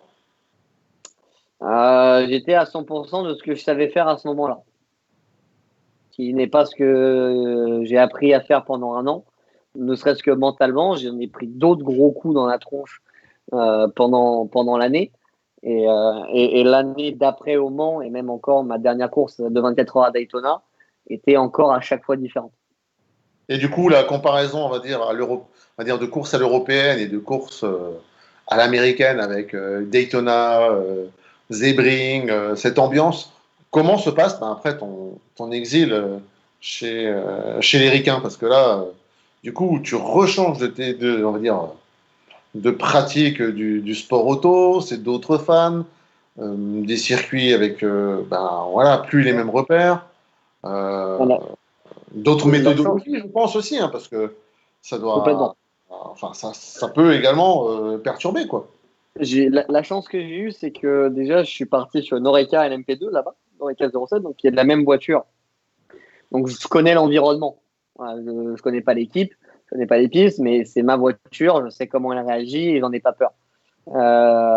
Du coup, la chance que j'ai aussi, c'est d'avoir le support d'Oreca, pas spécialement avec moi, mais Anthony Melvent et son équipe est toujours là sur toutes les pistes aux États-Unis. Ça me permet de discuter avec eux, de savoir comment sont les équipes, comment bosser. Ils m'ont donné beaucoup de conseils pour comment travailler avec ces gens-là que eux connaissent. Et, honnêtement, l'IMSA, c'est moi quand je vais là-bas, j'ai le sourire le matin parce que c'est la course pure. Et qu'il n'y a pas de. Autant il y a des règles qui sont un peu saoulantes quand tu es premier. Après, tu es content quand tu es à 2 tours et que tu récupères tes 2 tours sous ces petits cas. Donc, c'est vraiment tout pas pour le fun, mais pour le spectacle. C'est des pistes qui sont assez dangereuses, mais qui sont encore à l'ancienne. Et Watkins Glen, je me souviens de la qualification, j'avais l'impression de conduire un gros kart de 600 chevaux. Parce que les virages, ils arrivent vite. Watkins Glen, c'est 8 virages. Le tour, il se fait en 1,20, même pas, je crois. Un grip, mais d'astronaute, c'est un truc jamais vu. Et tu as le droit à être 2 tours. Tu vas, tu charcutes les vibreurs, tu montes partout. C'est des pistes qui récompensent l'attaque. C'est-à-dire que si jamais un pilote qui prend les risques et qui les maîtrise va être récompensé avec des chronos que les autres ne peuvent pas faire. Alors que une piste comme Paul Ricard, tu veux essayer de rentrer à fond dans Sing, vas-y, rentre à fond. Au pire, tu prends un coup de sueur, t'écartes, et puis tu perds juste un tour. Fais ça à Sebring, tu pulvérises la caisse. Clair. Watkins Glen, ça t'a bien réussi. Tu gagnes. On gagne la course. Malheureusement, ce n'est pas forcément l'année où le LMP2 était le plus compétitif. Hein. Tu ne peux pas ne pas faire de podium, on était 2. Mais ça m'a permis d'apprendre les pistes, d'apprendre la manière dont les Américains travaillent, qui est aussi un peu différente de l'Europe, prendre des contacts et me montrer là-bas, ce qui est très important parce que la communication entre les États-Unis et l'Europe se fait pas trop. Donc, il faut vraiment aller sur leur terrain, leur montrer de quoi tu es capable et se présenter tout simplement. Et du coup, tu as pu leur apporter des choses? Toi, en tant que petit Européen, on va dire allié de l'Oreca, familiarisé, on va dire, avec le constructeur Oreca, avec peut-être certaines facilités, est-ce que, avec ton expérience aussi, est-ce que justement tu as pu réussir à t'adapter? Parce qu'on a eu c'est vrai, des intégrations ou des expériences américaines telles que celle d'Adrien Pavio qui était rocambolesque, on va dire ça. Didier André qui nous a également parlé de son intégration américaine. Peut-être encore d'autres pilotes qui vont arriver, notamment le prochain invité qui va nous faire part de son expérience américaine qui fait partie de son cursus. Qu'est-ce qui fait que ça continue, ça se prolonge et ça gagne Ouais, ils ont été super gentils avec moi. Donc, cette équipe qui s'appelle Pier One Motorsport, qui est dirigée par Bobby Urgel, qui m'a accueilli à bras ouverts. Ils ont été adorables avec moi. Ils ont été super à l'écoute techniquement ce que j'avais à dire en feedback parce que je commence à ce moment-là, je commence à bien connaître la voiture. Je sais ce que je veux techniquement et je suis capable de l'exprimer. Et je pense qu'on a bien développé la voiture, surtout à Sebring, où par exemple j'avais la chance de faire Sebring en WEC avec une voiture qui, c'est pas pour moi, c'est très clairement cette course-là. On avait la meilleure voiture et en termes d'amortisseurs encore, Iota avait fait des miracles. Littéralement, c'est des miracles à ce moment-là. Et je remontais dans la même Oreca qui n'est plus en Dunlop mais en Michelin. Et je pouvais leur dire les sensations que j'avais dans l'autre voiture, sans leur dire les setups, parce que déjà, c'est quelque chose qu'on ne fait pas entre les équipes pour un pilote, parce que c'est me tirer une balle dans le pied, parce que ça veut dire que si cette équipe-là sait que je donne des infos à l'autre, il se dit qu'il doit faire pareil de l'autre côté, donc il n'y a aucun intérêt à faire ça pour moi. Mais rien qu'en termes de feedback technique, leur dire, bah, écoutez, nous, on est parti sur cette direction-là, on a besoin de ça, ça nous a aidé. J'avais le double de roulage un petit peu, je donnais mon roulage en IMSA, mais je pouvais leur dire ce dont on avait besoin, ce qui a marché avant, ce qui n'a pas marché, et ça nous a fait gagner beaucoup de temps pour la course. Moi, j'ai une petite question pour rebondir sur ça. J'ai une question de Thomas Meteta qui demande si c'est grâce à ça, donc sur ces courses IMSA et tes performances tout simplement, et si c'est grâce à ça que tu as décroché ton contrat pilote-essayeur chez Goodyear. Pilote-essayeur chez Goodyear, c'est pas vraiment le mot parce que en gros, nous, on développe les pneus parce que je fais partie de l'équipe qui roule avec Goodyear. C'est-à-dire que je fais partie du Iota, l'équipe technique qui fait rouler Jackie Chan, qui est l'appui technique de Goodyear depuis maintenant 11 ans. Donc la relation est très forte entre Sam Hignett, le patron de Iota, et l'équipe Goodyear ex-Dunlop, mais qui est vraiment la même équipe, c'est juste un différent branding par-dessus. Et j'ai profité, plutôt que d'être pris en vrai, j'ai profité de cette relation-là pour découvrir ce métier de pilote-développeur, de voir ce que Goodyear attendait d'un pilote en termes de feedback technique. Et par exemple, le meilleur exemple, c'est les derniers tests au Paul Ricard, qui étaient là en fin février pour Goodyear, où j'étais pas invité à rouler, mais je suis quand même venu pour prendre la radio, tout noter et voir ce que Will Stevens, qui est mon coéquipier actuellement, et les autres pilotes avaient à dire techniquement et ce que Goodyear cherchait dans leurs pilotes pour moi progresser et essayer d'intégrer un petit peu plus cette équipe technique du manufacturing. Donc du coup, ce côté d'analyse, effectivement, plus d'analyse, plus de feedback américain, finalement, ça a été bénéfique pour les 24 du Mans, pour ta saison WEC 2019. Parce que sur la saison et sur les 24 heures du Mans, finalement, t'as pas enfilé des perles, quoi. Non, c'est sûr que ça a été bénéfique. Et puis même moi, après, même sans te parler d'expérience ou de retour technique, moi, je me suis amusé comme un fou. C'est les courses où j'ai pris le plus de fun de toute l'année. Déjà parce que l'ambiance s'y prête, les fans américains et l'ambiance qu'il y a sur une course de Sebring, c'est hallucinant. Et je pense que la seule course qui peut s'en rapprocher, c'est les 24 heures du Nürburgring, à quel point les gens sont débridés et absolument fous. À Petit Le Mans, donc à Road Atlanta en fin d'année, il y a un mec qui est venu avec un bateau sur le bord de la piste, donc sur une remorque. Le mec a mis sa remorque avec son bateau, mais pas un semi-rigide, hein, un vrai bateau. Il l'a mis sur le bord de la ligne droite. Il a passé la semaine à faire des fêtes sur le bateau tous les jours. C'est génial. Est-ce que tu as été invité sur le bateau? Ah putain, j'aurais bien aimé. J'aurais dû lui envoyer un message. Peut-être qu'il avait du limoncello celui-là. Du limoncello, à ce qui paraît. T'as une question, Virginie? Ah bon, elle est coupée. Non. 2019, justement, ça y est, Le Mans, t'accroches un podium? C'est bien. On accroche un podium. Ouais, c'est bien. C'est bien maintenant. C'est bien maintenant ouais. Où après un peu de recul, on se dit, ouais, bon, quand même, c'est mon plus beau souvenir aujourd'hui. que j'ai parce que c'est la plus belle course peut-être pas la plus belle course qu'on ait faite en termes de performance, mais c'est mon plus beau résultat. Et combien de fois je suis passé sous ce podium du Mans à me dire putain, un jour j'aimerais être là-haut. Mais en réalité, je me souviens que quand je suis monté sur ce podium-là, j'étais en pleurs. Et c'est pas parce que j'étais content. C'est parce qu'on on a fini deuxième. Nous, ça fait 18 mois qu'on se bat pour le titre. Et quand tu es compétiteur, et les mecs de mon équipe chez Iota sont au courant, quand on est deuxième, tu me verras rarement sourire. Parce que si tu peux gagner, pour moi, je considère que tu dois aller chercher. Si tu as le potentiel de le faire, il faut aller le chercher. Et si tu l'as pas fait, c'est que tu as merdé quelque part. Et auquel cas, moi, je pense avoir fait une erreur sur cette course-là qui nous a potentiellement coûté la course. On n'a pas été aidé pendant ces 24 heures-là par les safety cars que je commence à maudire. Mais c'est la course, c'est les 24 heures. Et pas dire que les 24 heures choisissent ses vainqueurs, mais en tout cas, il faut le mériter. Donc, à ton temps, c'est assez sélectif, les 24 heures. Bah, si elle a autant de renom, c'est qu'il y a une raison. Sinon, tout le monde, si c'était facile, n'importe qui monterait dans une voiture et irait le faire. Et tirait le gagner. Tout le monde aurait gagné les 24 heures, tout le monde aurait gagné Daytona.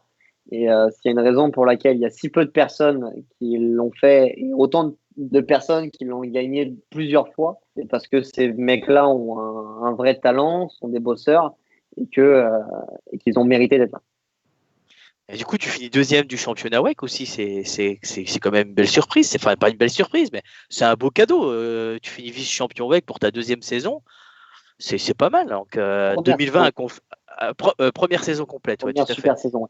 Première super saison. Donc, ça te donne un petit peu de boost quand même. Tu repars un peu plus gonflé. C'est ça qui est intéressant. Ça te donne un boost, mais ça te donne pas un boost parce que tu es content de finir deuxième. Ça te donne un boost parce que putain, je l'ai pas gagné. Ouais, ça te remotive pour l'année prochaine en disant ça y est, j'ai un autre challenge. C'est ça. Moi, c'est mon objectif depuis que je suis petit, depuis que je suis en karting, c'est gagner les 24 heures du Mans, être champion du monde. Tu as la possibilité de faire les deux dans la même année et que ça te passe à 2 minutes 26 secondes et 3 dixièmes. Bah, tu vois, je me souviens encore de l'écart. Bah, t'es quand même pas le poulidor du Le Mans pour l'instant. Je pense que tu vas performer dans peu de temps. Mais... Attends, j'ai fini deuxième à Daytona, me parle pas de poulidor. ça va me porter la choucoumoune, ton histoire. Non, justement. Mais roule avec une gousse d'ail. Il paraît que ça marche pas mal. Ça. Ils t'ont pas dit ça, les Italiens, chez Tony? Avec de l'ail et du gros sel dans les combis. Je sais pas si mes deux coéquipiers vont être contents, là, je pense. Ouais, blague à part, t'as changé de catégorie aussi. T'es passé de silver à gold aussi en pilotage. Ouais, je suis passé de silver à gold, ouais. Je suis encore considéré comme silver en WEC parce que j'ai commencé la saison en tant que silver. C'est-à-dire qu'une fois que je suis dans un championnat qui est, maintenant on est sur une super saison puisqu'elle aura commencé en septembre et fini en novembre de l'année d'après, donc encore plus que la saison 2018-2019. Ils peuvent pas changer mon statut pendant la saison. Donc j'ai profité de ce statut et qui m'a vraiment lancé. Je vais pas cracher dans la soupe parce que sans ce statut silver là, moi on m'aurait jamais donné ma chance. Et j'aurais pas eu cette valeur là pour l'équipe et qui m'a permis d'avoir des deals financiers pour me faire rouler aussi intéressant. Maintenant, j'ai plus ce statut. Je me suis pas battu pour le garder parce que moi, mon objectif, c'est d'être professionnel. Donc, j'essaie de travailler comme un professionnel et de donner la même qualité de travail qu'un professionnel. Je peux pas dire à une équipe d'un côté, écoutez, je bosse comme un tel, donc j'aimerais être considéré comme ces pilotes pros. Et de l'autre côté, dire à la CO, ah, regardez, je suis nul, laissez-moi en silver. Ça n'a pas de sens. Ouais. Même si je pourrais profiter de ce statut encore, on ne me le laissera pas, c'est sûr et certain, donc ça ne sert à rien d'essayer. Mais pour moi, ça n'a pas de sens. Mais est-ce qu'aujourd'hui, Gabriel, clairement, parce que ce débat-là des catégorisations des pilotes, vraiment, j'invite tous les fans, tous les followers de ce soir d'aller voir la dernière vidéo de Laurent Mercier et Thomas Bastin d'Endurance Info, qui ont vraiment fait une belle explication. Et justement, ils te citent en exemple de ces pilotes Silver qui sont passés pro, de la difficulté à passer du Silver à pro, et qu'aujourd'hui, certains pros, alors je ne sais pas si c'est ton cas, hein, mais finalement, le budget de l'auto, qui c'est qui l'emmène? Est-ce que toi, tu emmènes encore du budget aujourd'hui? Ton objectif, c'est d'être pro, certes, mais on en connaît un certain nombre qui sont pros et qui, malgré tout, apportent de l'argent. Aujourd'hui, toi, ta situation, elle est comment? Je pense que peut-être d'un côté de l'Atlantique, tu es vraiment payé. Et en Europe, vraiment, Non. comment ça se passe? Moi, aujourd'hui, je ne me considère pas comme professionnel. Même si ça me prend tout le temps d'un professionnel et que je consacre maintenant depuis 2 ans uniquement à ça, que ce soit en préparation physique, en termes de course, pas ma vie, mais mon objectif professionnel ne tourne qu'autour de ça. Je ne me considère pas comme professionnel, tout simplement parce qu'aujourd'hui, je ne gagne pas ma vie de mon métier ou de ma passion. C'est-à-dire qu'aujourd'hui, je ne peux pas vivre, et d'ailleurs, on ne me donne rien pour conduire en course. Je suis rémunéré quand je fais d'autres travails de simulateur ou de coaching ou d'événementiel, mais pour faire une course, je n'ai jamais reçu 1 euro. Voilà. Pour je vais faire un anglicisme, un commitment, un dévouement qui est au moins similaire à des professionnels. Mais par contre, tu n'as pas de budget. On est d'accord. J'apporte du budget. J'apporte pas personnellement du budget dans le sens où il faut savoir qu'une saison de LMP2 en WEC, c'est à plus de 3 millions.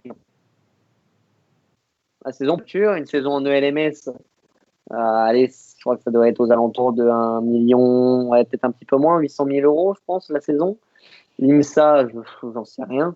Mais bon, c'est des choses qui ont une valeur énorme. Moi, à aucun moment, je ne peux apporter ces budgets-là.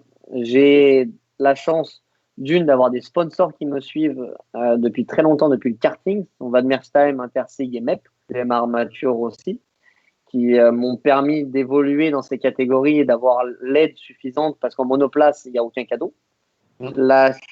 Et la deuxième chance que j'ai, c'est d'être dans une équipe comme Jackie Chan, qui est excellente, Jackie Chan et Yota, qui est excellente en marketing et qui est capable d'apporter des sponsors tels que Richard Mille ou d'obtenir des aides de Goodyear pour les aider, de manière à investir cet argent dans des meilleurs ingénieurs, dans des meilleurs pilotes, et du fait de ne pas dépendre du budget du pilote.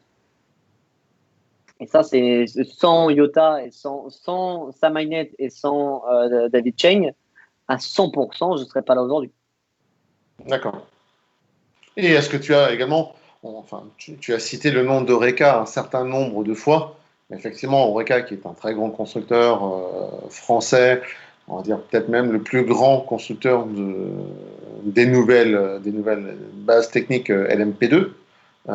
Est-ce que, par exemple, l'appui d'Oreca peut également interagir comme ta performance cette année au 24 heures de Daytona, à nouveau avec une équipe avec Oreca? Est-ce que Oreca peut dire, nous, on voudrait bien travailler avec un Gabriel Aubry plutôt que de bosser avec un autre pilote? La chance que j'ai, c'est justement de rouler sur des châssis Oreca qui aujourd'hui en LMP2. Sans ça, tu feras rien. Clair et net, tu peux voir l'entry list de l'ELMS pour la semaine prochaine. On est 17 LMP2, il y a 16 Oreca. Comme ça, le problème est réglé. Et Oreca, depuis pas mal de temps en tant que Silver, par exemple, mon volant en ELMS que j'ai eu avec IDEC, qui était un remplacement de Paul Lafargue, c'est fait via l'aide d'Oreca, d'Anthony Méjean, qui m'aide beaucoup en relation avec les équipes, où lui, toujours, c'est la personne qui est au courant de tout. Il est au courant de chaque pilote, qui discute avec qui, qu'est-ce qui se passe dans ses voitures. Et il fait un boulot qui est vraiment incroyable. Et moi, je le remercie pour l'aide qu'il m'a apportée. Et par exemple, c'est lui qui m'a aiguillé sur l'équipe PR1 qui cherchait un pilote. Il s'est démerdé pour trouver du budget. On a réussi à faire ça 2 fois. C'est lui qui a donné mon nom à Nicolas Minassian, chez IDEC, du coup, qui m'a appelé après pour remplacer Paul sur le LMS à Spa en last minute. Et c'est là où l'appui d'Oreca est pas financier, mais il est bien plus important qu'un salaire, dans le sens où c'est eux qui m'aident à avoir ces volants et avoir ces contacts avec les équipes. Et à saisir les opportunités, effectivement, parce que je pense que pour toutes ces opportunités-là, tu citais la participation de Mathieu Zangarelli et d'autres personnes qui ont fait partie de ton entourage, qui ne sont pas forcément des personnes du sport auto, hein, mais effectivement, je pense que c'est quand même important, et vraiment merci à toi de mesurer l'apport de ces personnes, parce qu'on ne peut pas se construire tout seul. Donc, c'est clair et net. Les personnes qui vous diront le contraire sont des menteurs. Et il y a toujours des personnes qui nous ont donné des coups de main, qui nous ont aidés. Souvent. Dans mon cas, j'ai eu la chance de rencontrer des personnes qui l'ont fait sans forcément attendre quelque chose en retour.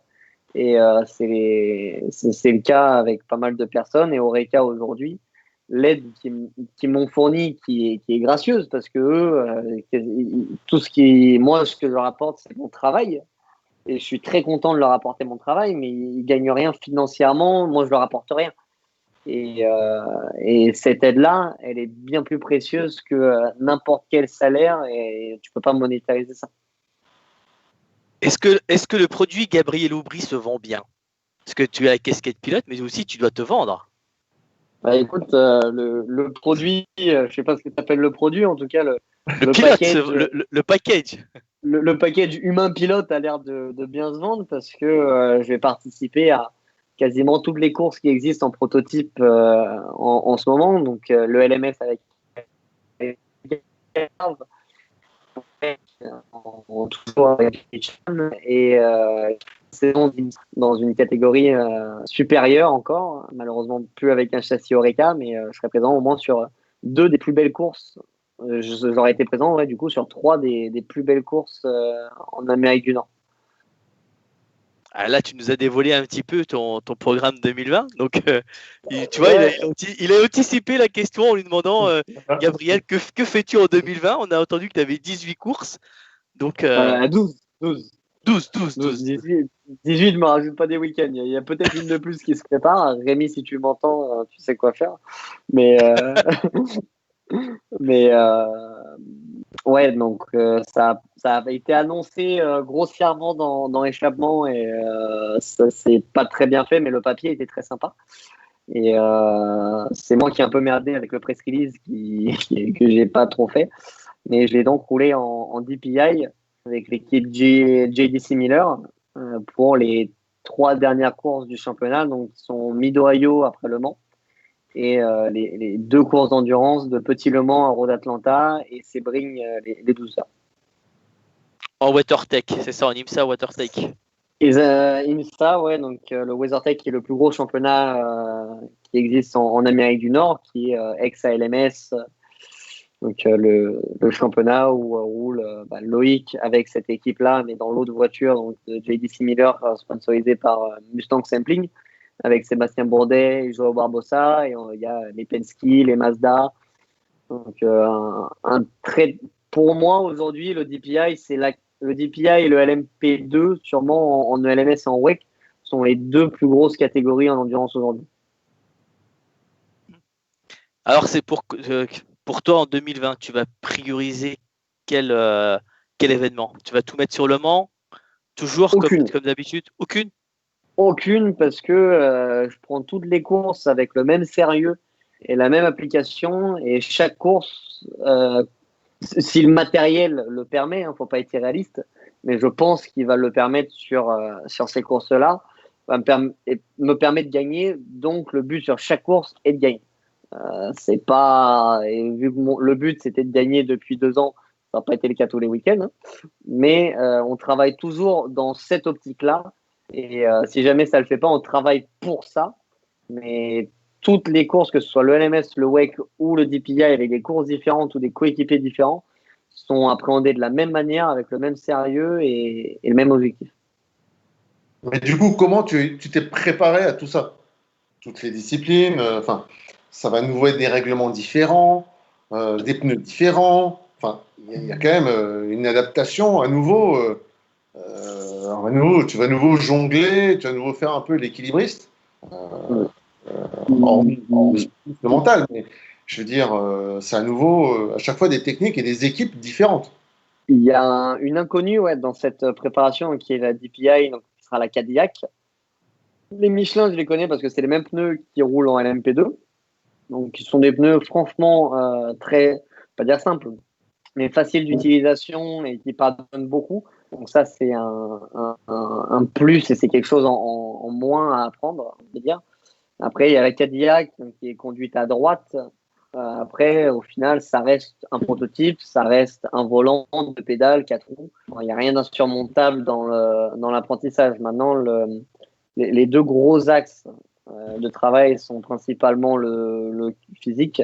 Donc, je travaille avec Xavier encore de 321 Perform et qui travaille aussi tout ce qui est, ce qu'on appelle spécifique à Front Renault.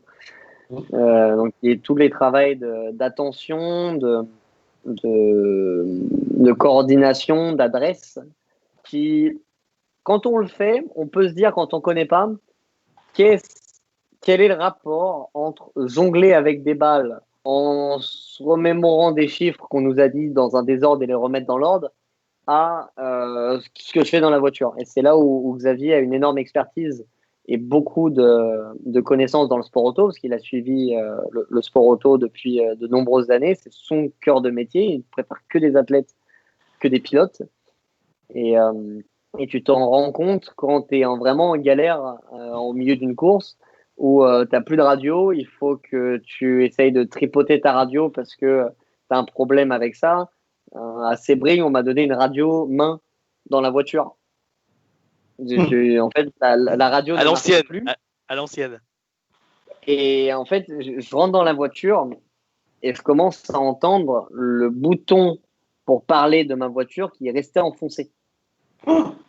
Donc, ça veut dire que j'avais l'écho de mon micro qui revenait dans mes oreilles. Donc, j'entendais mes rapports 2 fois et en décalé. Un enfer. Ça s'est passé pendant 2 tours. Je branchais, je débranchais. J'essayais de faire plein de trucs. On était plus trop dans la course, mais bon, à Sebring, ça bouge. Et il est 3 heures du matin. Je me suis enchaîné les 10 heures de Sebring la veille, les 1000 miles de Sebring la veille. Là, je fais les 12 heures. C'est mon dernier stint.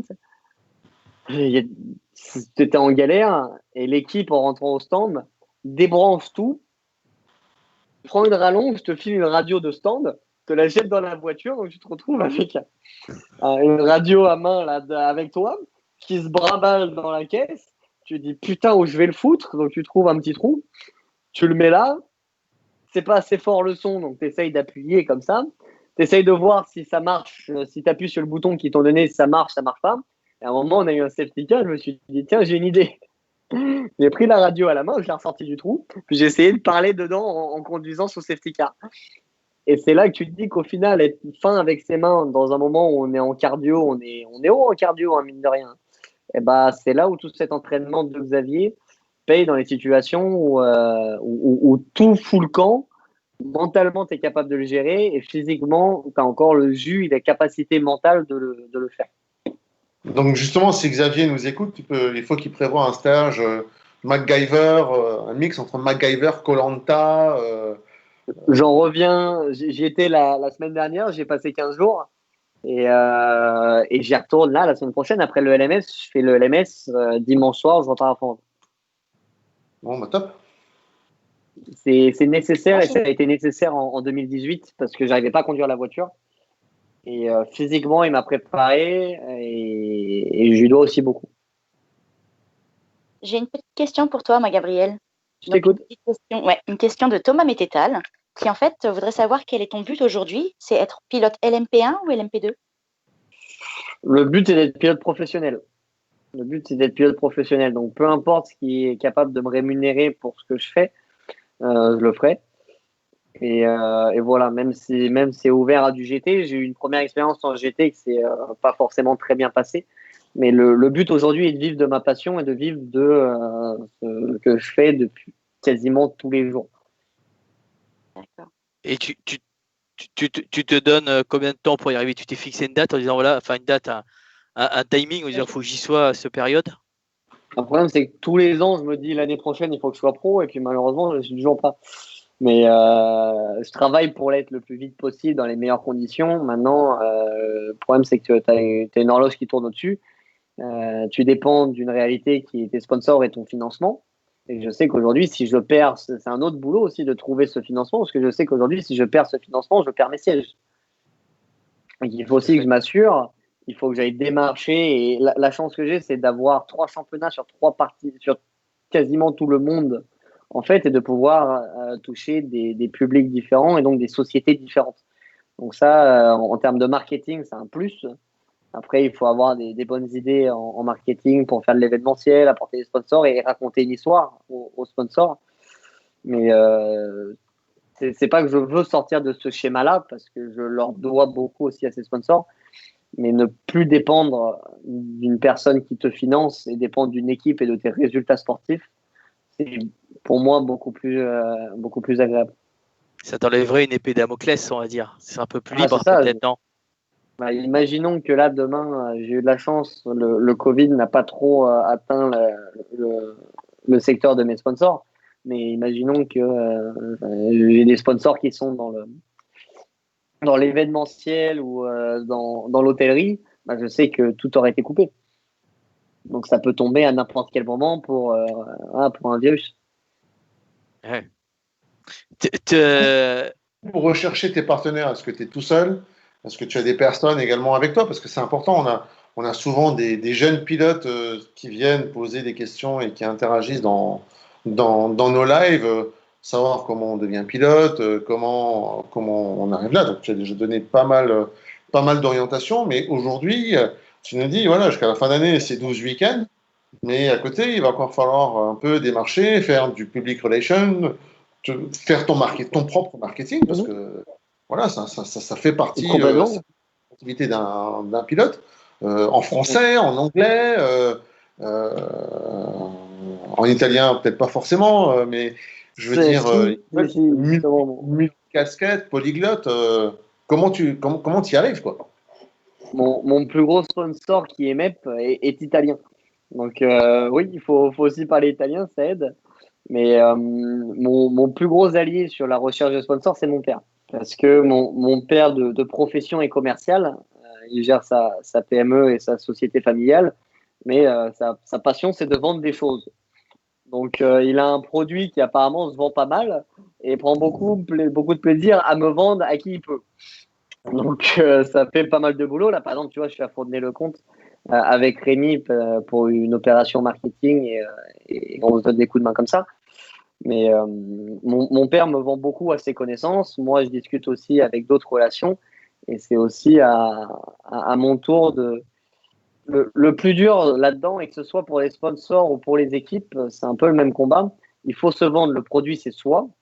Il faut vendre une histoire, ton histoire. Hein. Ça sert à rien de la vanter parce que de toute façon, ça va se savoir. Mais tu vends ton histoire, tu te vends toi. Le produit, c'est toi-même, c'est ce que tu sais faire. Et c'est le meilleur conseil que je peux donner aux gens, c'est de prendre son téléphone, d'appeler le plus de monde possible. T'appelles toutes les personnes que tu connais, même ceux que tu connais pas. Même ceux que tu connais pas, tu arrives à avoir des numéros. Et qu'est-ce que tu risques? Au pire, tu vas passer pour un gogol pendant 10 minutes. Le mec, demain, il t'a oublié.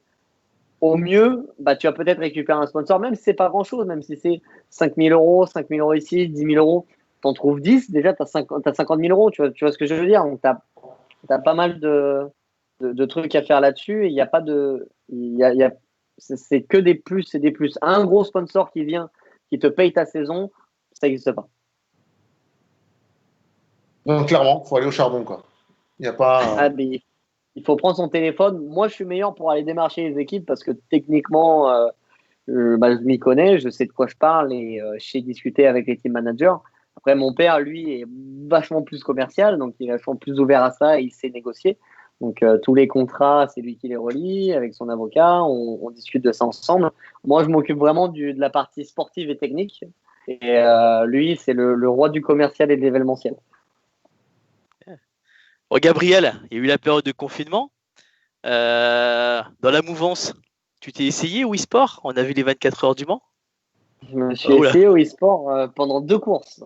J'ai fait une course de Funio en ligne sur e-Racing, donc qui est organisée par Régnier et Sacom, et les 24 heures du Mans virtuel donc, sur Air Factor, donc une autre plateforme.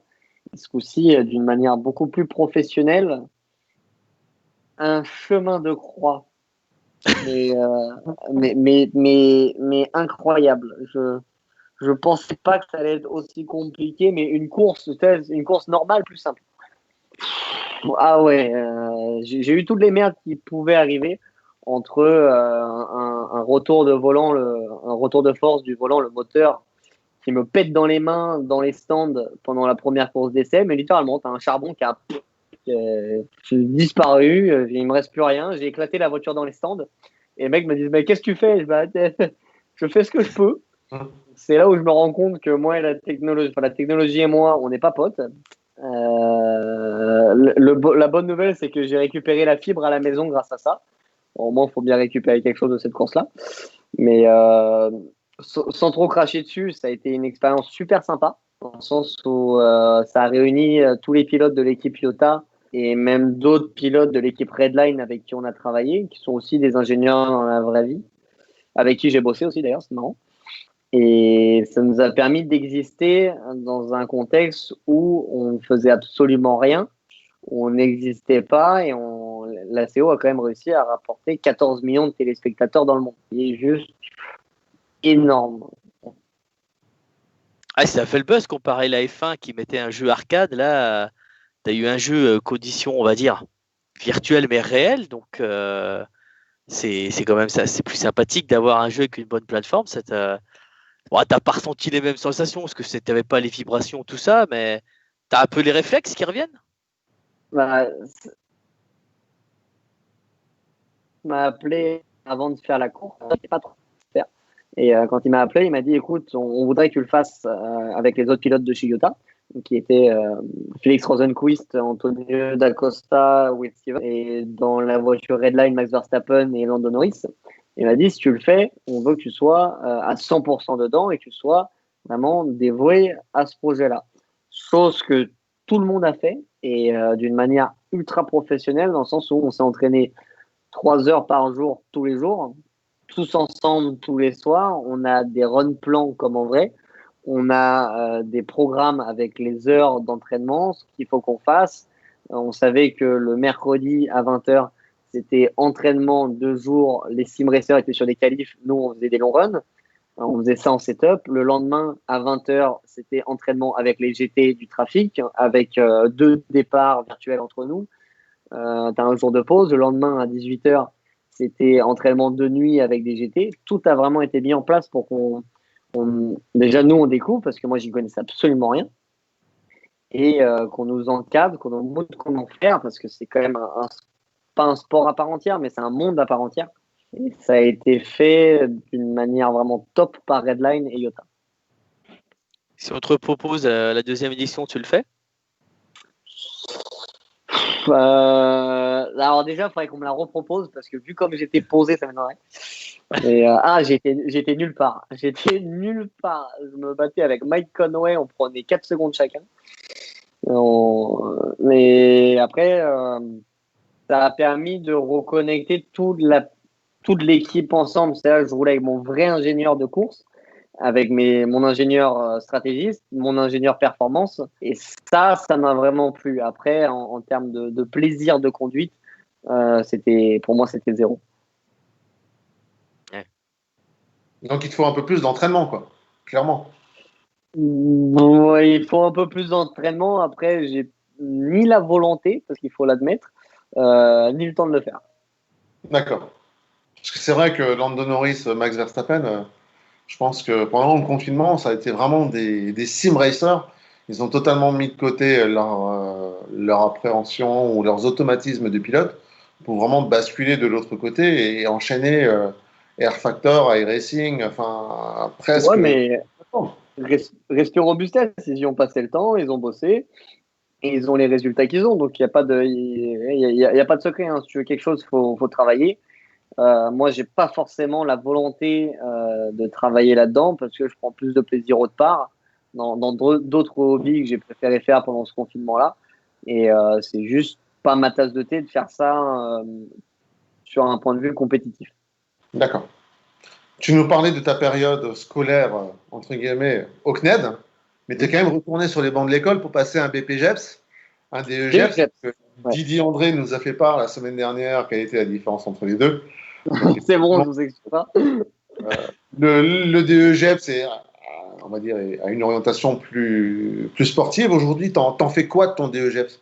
C'est quoi, ça a été quoi le bénéfice de passer ce diplôme d'éducateur sportif dans le sport auto? Le bénéfice que j'en tire maintenant, vraiment, c'était le fait de le passer. J'ai accompagné un pilote de F4 qui s'appelle Stuart White, un Sud-Africain, pendant toute une saison en F4. Et ça m'a permis déjà d'aider un jeune qui a été très intéressant et très attachant. Et ça m'a aussi permis, moi, personnellement, de voir des choses que je ne peux pas voir sur la piste quand je roule. Et du coup, il y avait un peu une introspection à dire, tiens, moi, on avait eu le même problème avec mon père, ça s'était passé comme ça, on avait essayé de le faire comme ça. Bon, toi, ça te convient pas, donc on va essayer d'ouvrir un peu le champ de vision et d'essayer un autre axe de travail. Et un peu comme Mathieu, et c'est là où Mathieu est vraiment très très bon en coaching et très ouvert d'esprit sur toutes les méthodes de travail. Ça peut, le fait de travailler pour quelqu'un d'autre peut t'ouvrir d'autres visions et voir comment aussi lui travaille et moi apprendre de lui. D'accord. Ah, tu faisais un peu de spotting alors au début? Pas de spotting, mais j'avais fait vraiment du coaching où j'avais suivi, pour valider son DEGEPS, il faut avoir un projet sportif.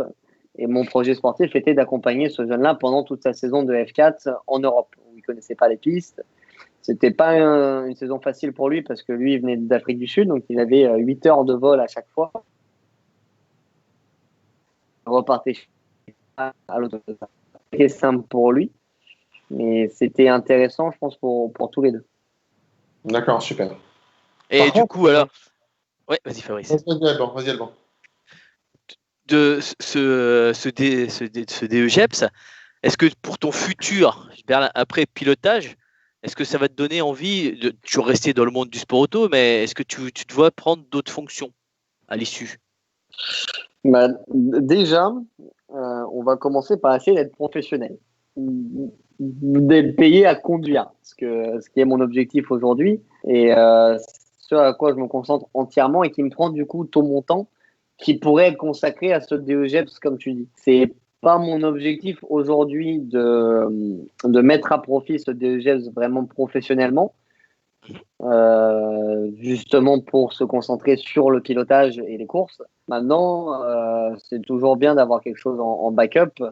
J'ai pas fait de grandes écoles non plus, mais c'est toujours un boulot qui est là après et dont je peux me servir de mon expérience. Mais là, dans les 2 prochaines années, j'ai pas prévu de m'en servir. De toute façon, on ne te demande pas de faire une retraite sportive, au contraire, tu es tout jeune. Mais est-ce qu'après, tu verrais te reclasser en team manager ou manager de pilote, tout simplement, dans le monde de l'endurance? Parce qu'on voit que c'est prégnant chez toi. Est-ce que toi, tu arriverais à te projeter dans 10-15 ans? Ouais, pourquoi pas, ça dépend vraiment un peu de ce que je vais faire dans ces 5-10 prochaines années. Si ça se passe bien et on voit d'autres pilotes qui arrivent à faire ça un petit peu, à aider d'autres jeunes pilotes à accéder et à faire le step auquel j'essaye de faire maintenant. Ça serait intéressant. Maintenant, si je fais pas ce step-là, moi personnellement, je me trouve pas vraiment légitime à dire à un gosse, fais ci, fais ça, tu vas y arriver, parce que même moi, j'ai pas réussi à le faire moi-même. Donc il y a aussi une question de légitimité et de trouver vraiment comment ce sport marche et d'arriver à en faire un métier. Mais si j'y arrive, ouais, c'est quelque chose dont j'aimerais beaucoup et un petit peu comme Mathieu ou comme d'autres pilotes le font en ce moment avec des académies, mettre un pied à l'étrier à des jeunes qui n'ont pas forcément l'appui de parents qui connaissent le milieu pour les aider. Moi, Gabriel, je voudrais revenir sur ton coaching de ce week-end, parce que j'ai cru entendre quelque chose, que tu avais encadré un gentleman driver d'origine italienne. Si je te parle d'une bomba atomica, est-ce que tu vois de qui je veux te parler? Très bien, très bien. Simonet, ouais. Simonet Zanoni, qui est un bon ami, qui est chef étoilé du resto Le Georges au Four Seasons à Paris, qui est passionné de sport auto. J'étais à Font-Romeu, il m'appelle, il me dit ah, qu'est-ce que tu fais là cette semaine? Je vais rouler avec une GT2 RS au Mans. Tu veux venir? Bah ouais, bah carrément que je veux venir, ouais. Donc on est parti rouler au Mans. C'est la personne qui a le moins d'appréhension au volant que j'ai jamais vu de toute ma vie. On a fait 2 têtes à queue. Alors, lui, il a pas peur, moi un peu plus. Donc j'étais un peu accroché sur le côté. Mais on a bien rigolé et puis j'ai pu essayer une voiture qui est incroyable, quoi.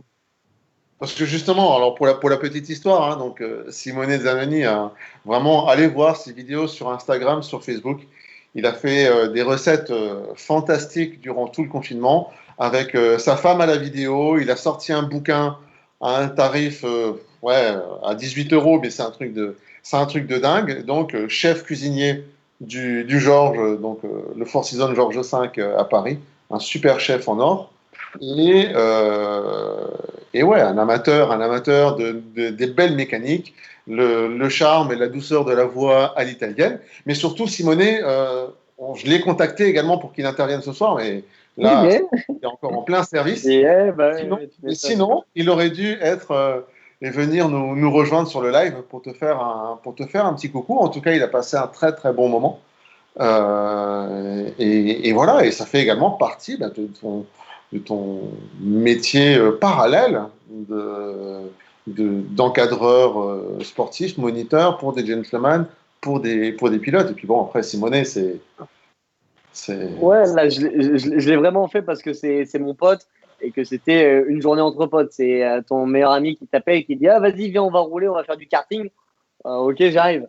En plus, avec une GT2 RS, donc, qui est quand même un monstre. Et puis, moi, j'ai pu rouler un petit peu, faire quelques tours.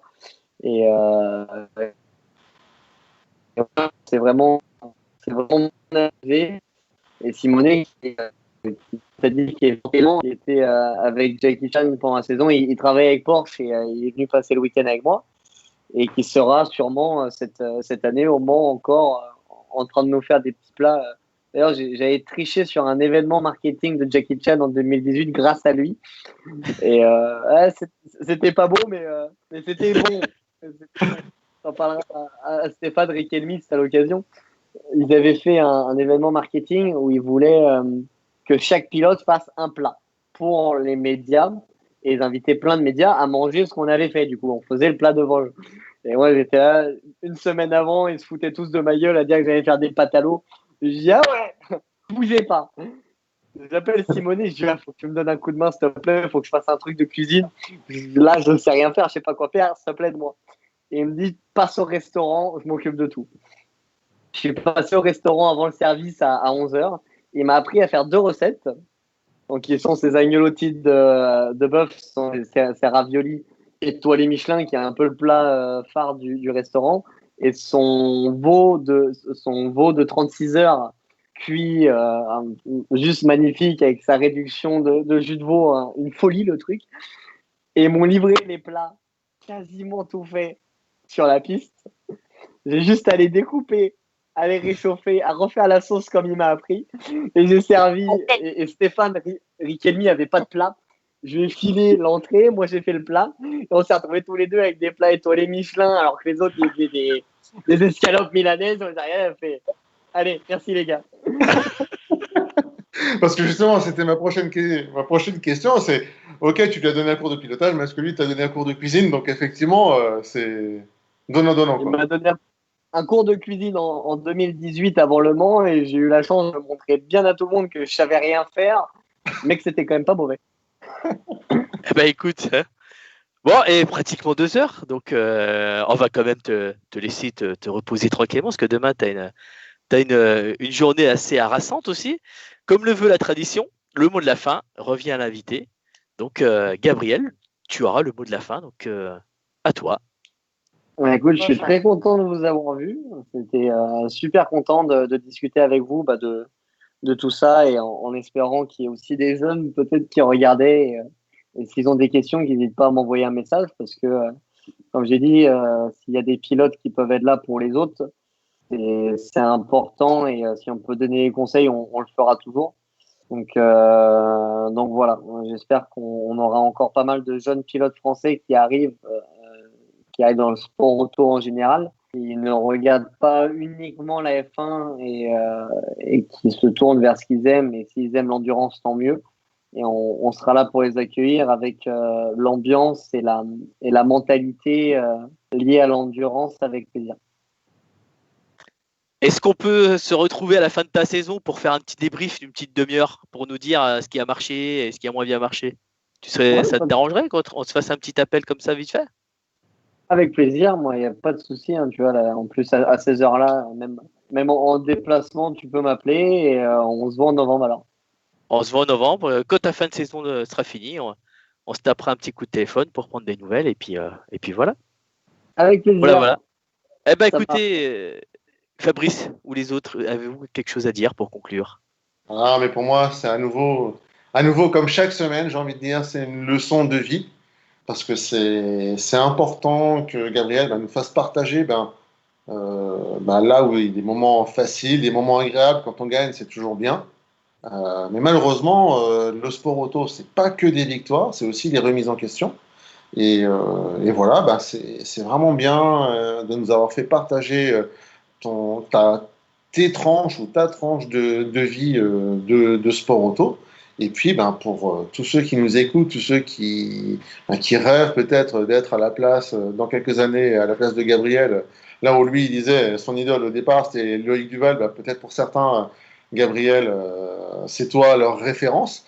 Et écoute, en tout cas, merci de toutes ces anecdotes, de toutes ces petits points, ces petites accroches que tu as pu développer. Voilà, l'ambiance que tu as pu nous décrire entre tes différents championnats, tes différentes équipes. Puis c'était vraiment un super moment. En tout cas, merci à toi. Et surtout sa jovialité et son franc-parler qui nous a marqué. Je dirais, c'est énorme. Chaque semaine, on se retrouve avec des anecdotes. Voilà, Didier André, ça a été des perles.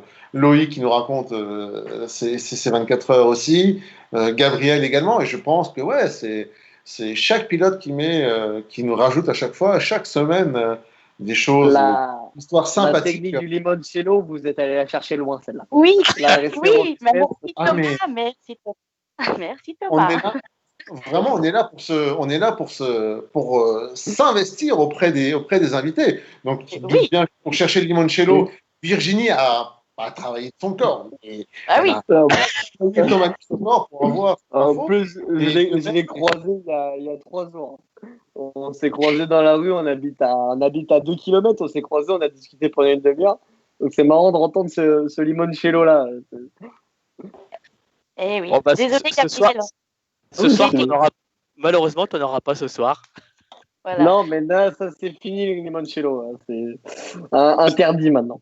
Même pas un petit Castellet? Non, surtout pas. Surtout pas. Un petit Ricard ce week-end parce que je pars en week-end avant le Castellet. Mais j'étais au Castellet, au Paul Ricard, t'es obligé d'en amener un.